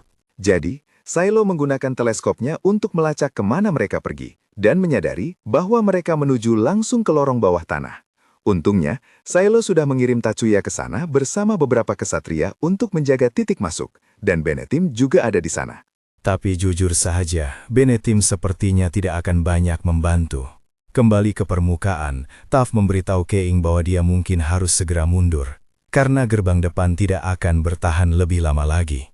Namun Keing menolak, karena jika dia mundur, tidak akan ada orang yang memotivasi pasukannya. Dia memerintahkan semua orang untuk menyiapkan meriam sihir untuk serangan balasan. Jadi mereka semua dengan panik mulai memuat artileri, dan saat Keing memberikan perintah tembak, para iblis itu pun dihujani serangan. Meriam-meriam itu memberikan kerusakan yang lumayan, tapi akurasi anak buah Keing masih jauh dari harapan. Jadi dia menyuruh mereka mengisi ulang dan bersiap menembak lagi. Sayangnya, pasukan iblis bergerak lebih cepat dari dugaan mereka, dan jika tidak ada tindakan yang diambil, mereka akan diserbu sebelum sempat mengisi ulang peluru. Keing tidak bisa membiarkan itu terjadi, jadi dia memanggil Silo untuk bergabung dalam pertempuran dan menahan para iblis. Silo memahami situasinya dan memberitahu Teorita bahwa sekarang giliran mereka untuk bertarung. Tapi sebelum mereka melakukannya, ada sesuatu yang ingin Teorita sampaikan padanya. Sejak mereka bertemu, Silo selalu melarangnya mempertaruhkan nyawa demi orang lain. Namun Silo sendiri tidak masalah melakukan hal itu. Silo mencoba berargumen bahwa tidak masalah jika dia mati, karena pihak gereja bisa menghidupkannya kembali.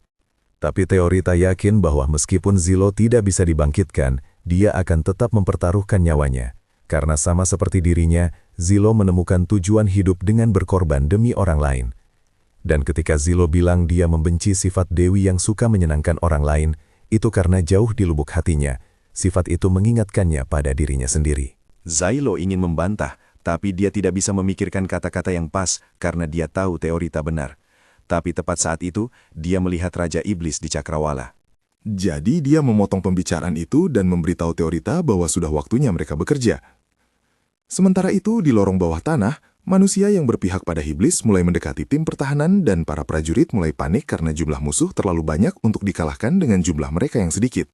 Akan tetapi, Tatsuya dengan santai berjalan ke depan dan mengeluarkan teriakan perang yang memekakkan telinga sebelum memenggal salah satu manusia itu begitu cepat hingga yang lain bahkan tidak bisa melihat apa yang terjadi. Dia kemudian mulai membantai para musuh, dan ketika para kesatria yang tadinya ketakutan menyadari bahwa Tatsuya sedang menggendong tim mereka, mereka semua menemukan keberanian untuk menembaki penyerang yang tersisa sampai lorong itu benar-benar bersih. Dan meskipun mereka semua senang masih hidup, mereka juga ngeri melihat kemampuan Tatsuya. Kembali ke sisi Silo dan Teorita, mereka akhirnya melihat Raja Iblis.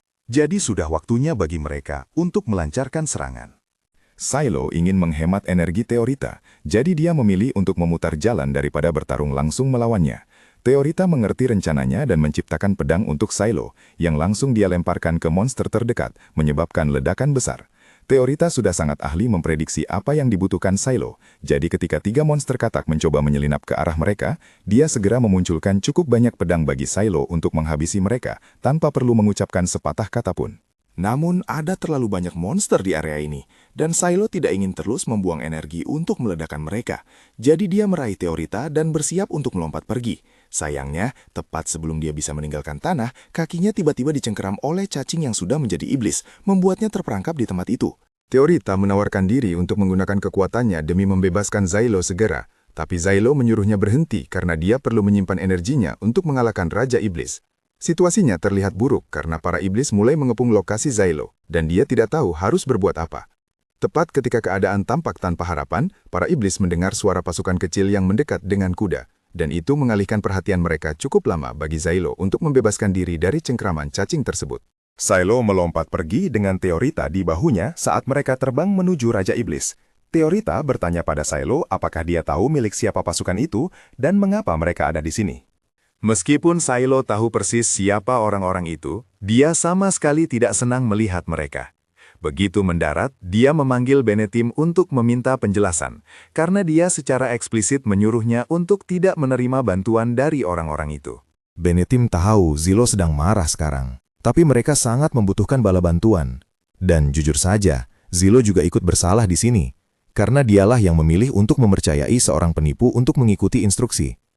Tidak ada yang bisa dilakukan Silo sekarang, jadi dia hanya fokus mengobati lukanya agar bisa kembali bertarung secepat mungkin. Tapi di tengah proses itu, dia mendapat panggilan dari Taf yang terdengar sangat ketakutan.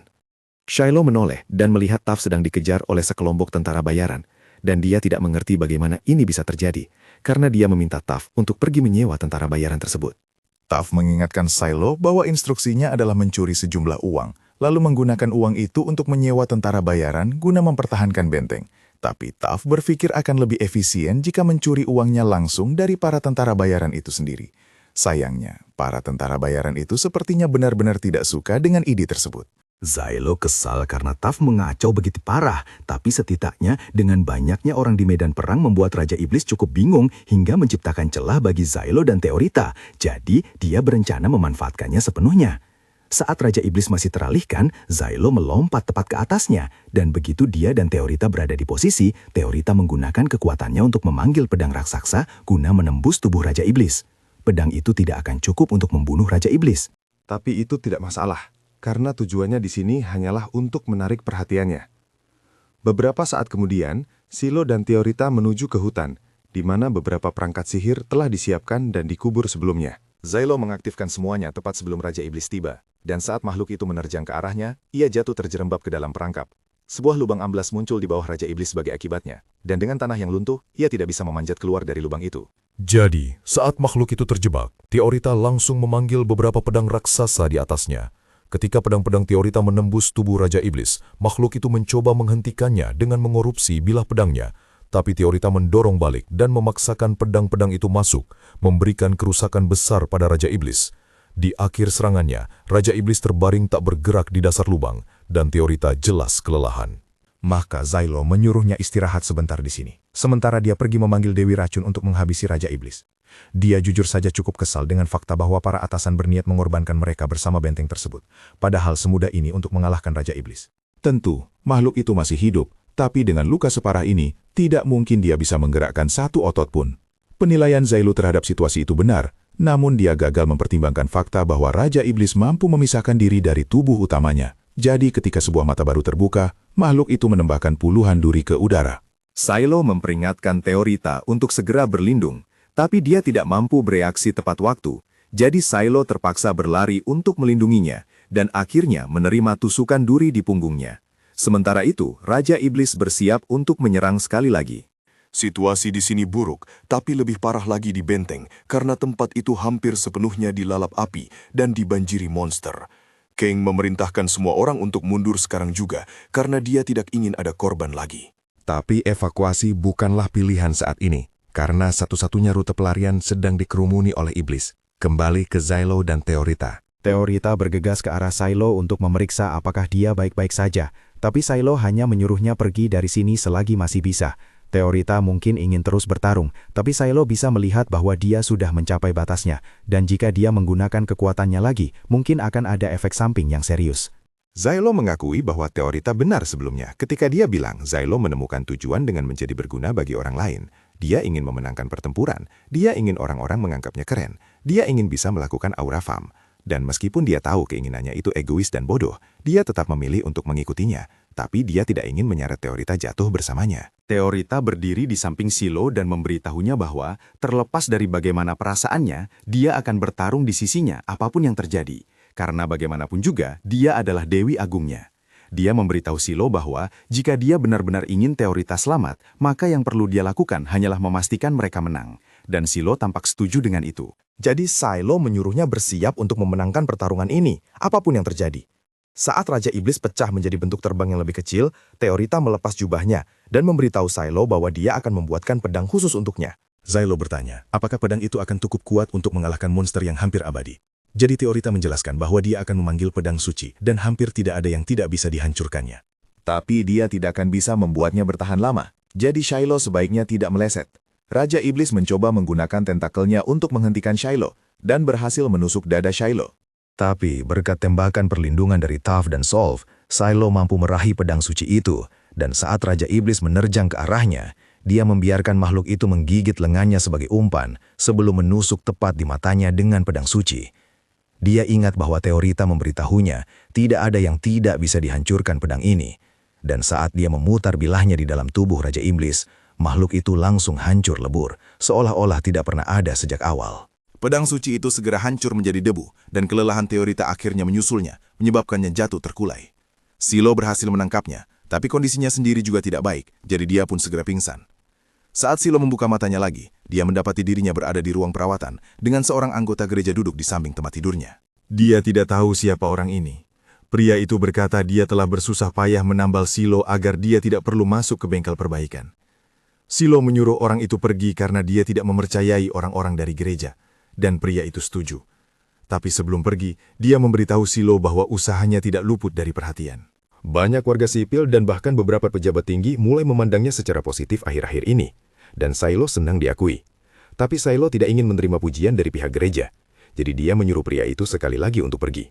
Namun pria itu berkata, ada satu hal lagi yang ingin dia sampaikan sebelum pergi. Dia memperingatkan Silo bahwa dia harus berhati-hati untuk tidak melanggar terlalu banyak perintah mulai sekarang, karena ada beberapa bangsawan tingkat tinggi yang kesal dengan betapa suksesnya Silo dalam menjatuhkan para raja iblis. Mereka adalah bagian dari faksi yang disebut koeksistensi wabah iblis, dan namanya sudah cukup menjelaskan tujuannya. Jadi dia membiarkan Silo memutuskan apa yang akan dia lakukan dengan informasi itu. Begitu pria itu pergi, Teorita masuk ke ruangan untuk memeriksa Silo, dan sesaat Silo teringat masa lalu tentang bagaimana Sino dulu bertindak dengan cara yang sama. Teorita memperhatikan ekspresi kaget di wajahnya, dan dia menjadi khawatir kalau Silo mungkin melupakannya karena cedera yang dialaminya. Tapi Silo menepuk kepalanya dan berkata dia tidak akan pernah bisa melupakannya. Tidak lama kemudian, Kivia masuk ke ruangan dan memberitahu Silo kalau dia punya kabar baru. Tapi, Silo malah menyuruhnya balik lagi nanti, karena dia lagi nggak mood buat bahas masalah yang ribet. Sayangnya, Kivia menegaskan kalau Silo wajib mendengarkan ini, karena beritanya sangat penting dan menyangkut nasib Silo selanjutnya setelah dia berhasil mengalahkan Raja Iblis lainnya. Sebenarnya sempat terjadi perdebatan sengit antara pihak militer dan gereja mengenai apa yang harus dilakukan terhadap Teorita. Namun, setelah kemenangan baru-baru ini, pihak militer terpaksa mengakui kegunaan Teorita. Karena itu, diputuskan bahwa Teorita dan Silo akan ditugaskan sementara ke Ordok Ksatria ke-13 yang dipimpin oleh Kivia. Silo jelas nggak suka mendengarnya, karena dia sudah lama banget nggak dapat jatah libur. Tapi, Kivia menjelaskan kalau tugasnya cuma tinggal di kota ini saja. Tugasnya hanya untuk sementara waktu dan memastikan Teorita terlindungi sesuai perintah. Hal ini bikin Silo cemas kalau ada seseorang yang mengincar Teorita, dan Kivia membenarkan hal itu. Dia menjelaskan kalau ada beberapa penyesat di antara anggota gereja yang masih menolak mengakui Teorita sebagai dewi baru. Jadi ada kemungkinan mereka menyewa pembunuh bayaran untuk menghabisi Teorita. Intinya, selama Silo bisa menjamin keselamatan Teorita, dia bakal dapat jatah liburan yang sangat dia butuhkan. Teorita girang banget mendengarnya, karena ini artinya dia akhirnya bisa menghabiskan waktu berkualitas bareng Silo.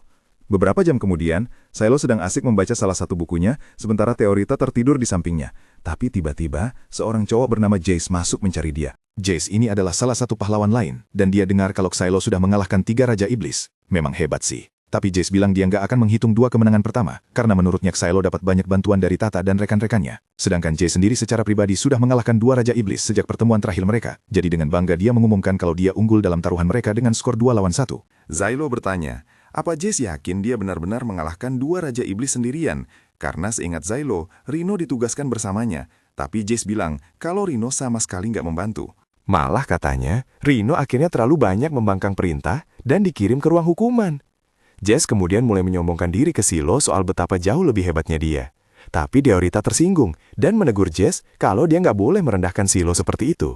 Tapi Jace malah ganti merendahkan Teorita, dan sang dewi nyaris meledak emosinya. Untungnya Silo bilang nggak ada gunanya berdebat sama orang kayak Jace. Jace lalu menuntut Silo membayar kekalahan taruhannya, dan karena Silo cuma pengen dia cepat pergi, dia menyerahkan uangnya dan menyuruh Jace keluar.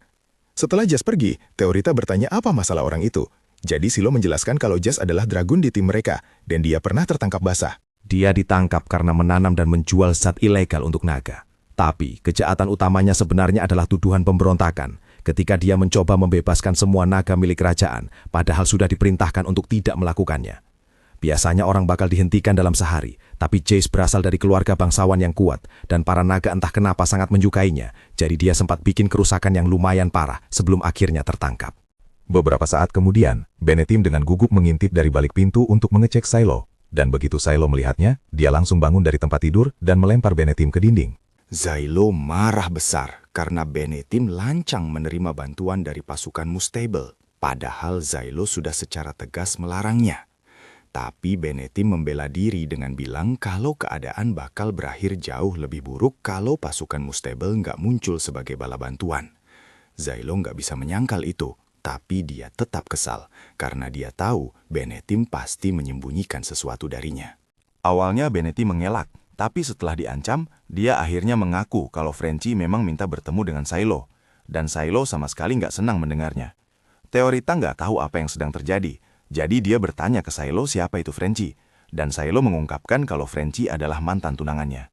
Beberapa menit kemudian, Zylo setuju untuk menemui Frenchy, dan cewek itu langsung bilang kalau dia kecewa karena Zylo makin parah kondisinya dibanding terakhir kali dia melihatnya. Dia membandingkan Zylo dengan ulat, dan kebanyakan orang pasti bakal tersinggung. Tapi Zylo tahu kalau Frenchy nggak bermaksud jahat. Dia memang suka ngomong kayak gitu dari waktu ke waktu. Zylo menyuruhnya memperbaiki cara dia membuat perumpamaan. Dan Frenchy meminta maaf karena dia sama sekali nggak sadar kalau ucapannya itu menghina. Dia cuma ingin mendorong Zylo agar bersikap layaknya calon anggota keluarga Mustable. Frenchy lalu bertanya apakah gadis di sampingnya adalah Dewi yang selama ini dibicarakan orang-orang. Dan begitu Teorita dapat kesempatan bicara, dia langsung meminta Frenchy menjelaskan status hubungannya dengan Zylo. Zylo bilang dia sudah menyebutkan kalau Frenchy adalah mantan tunangannya. Tapi Frenchy memotong omongannya dan menegaskan kalau dia masih berniat menikahi Zylo. Jadi menurutnya, nggak ada kata mantan dalam pertunangan mereka. Zylo mengingatkan Frenchy kalau dia sekarang adalah pahlawan, dan secara hukum, pahlawan bahkan nggak dianggap sebagai manusia, jadi nggak mungkin Frenchy diizinkan menikah dengannya. Teorita jadi agak cemburu memikirkan kalau Frenchy mungkin bakal merebut Zylo darinya. Tapi saat Teorita mencoba mengklaim Silo, Frenchy nggak terlalu menanggapi dia dengan serius.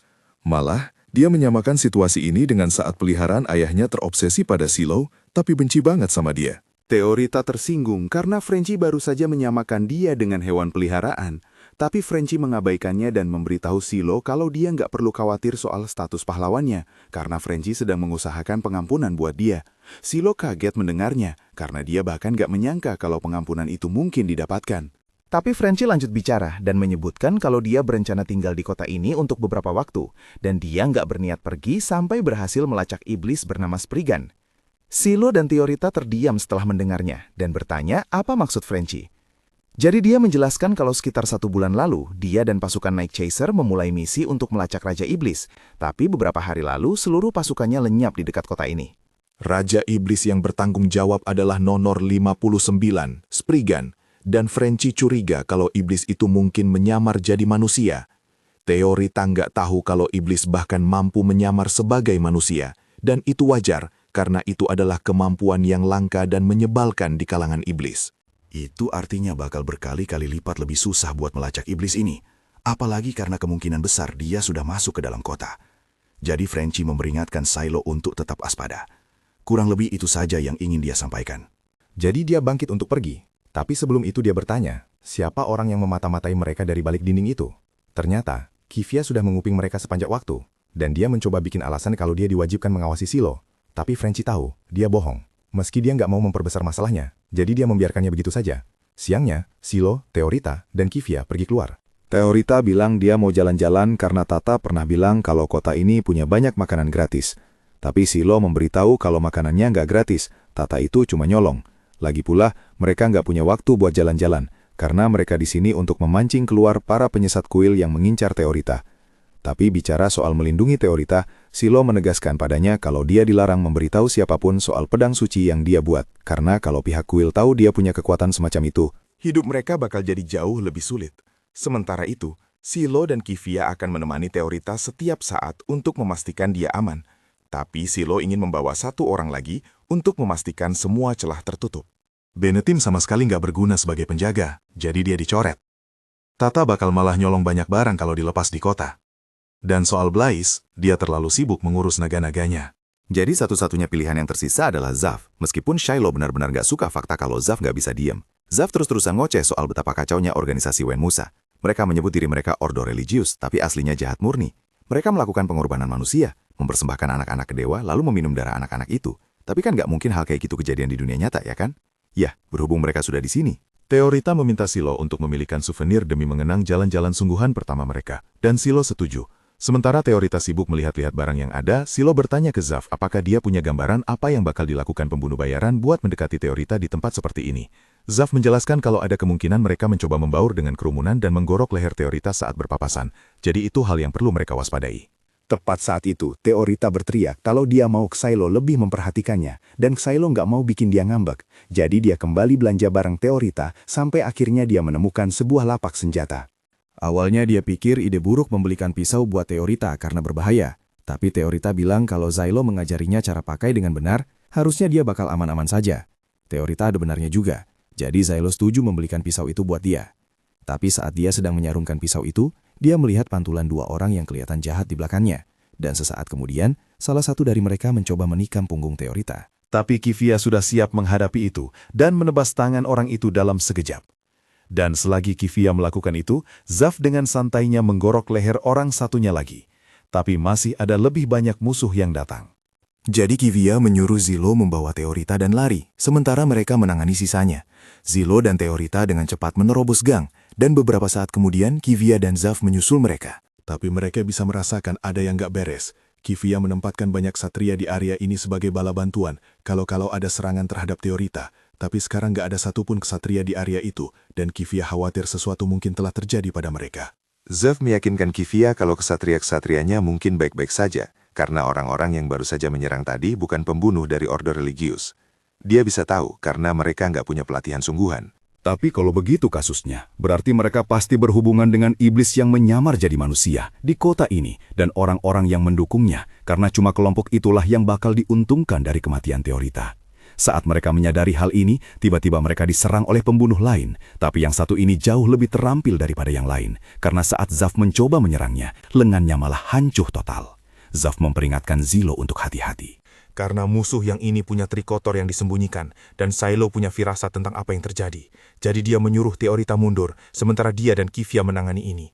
Dia melempar 2 pisau ke arah si pembunuh, tapi saat satu pisau meledak, si pembunuh menerjang maju dan mencoba menikam Xylo dengan lengan logamnya. Xylo menunduk menghindar, dan Kivia mencoba memanfaatkan kesempatan itu untuk menyerang. Tapi Xylo menariknya mundur karena menurutnya itu terlalu berisiko. Dan untung saja dia melakukannya, karena sedetik kemudian si pembunuh nyaris melenyapkan Kivia dengan banyak sekali tentaka logam. Si pembunuh ternyata mampu memanipulasi logam di lengannya dengan bebas, dan itu membuatnya jadi lawan yang merepotkan. Tapi Xylo dan Kivia nggak mau mundur begitu saja. Namun tepat saat itu, sekelompok tentara muncul dan seorang pria bernama Bujam memberitahu si Shiba kalau dia harus mundur karena peluangnya mengalahkan pahlawan yang terikat kontrak dengan Dewi sangatlah tipis. Si Shiba marah ke Bujam karena dia baru saja membocorkan identitasnya di depan musuh. Dengan memanggil nama lengkapnya, dan Bujam meminta maaf, tapi dia cuma nggak sadar kalau itu melanggar aturan di pekerjaan semacam ini. Salah satu tentara mencoba memberitahu Bujam kalau mereka harus segera pergi sebelum kesatria suci tiba.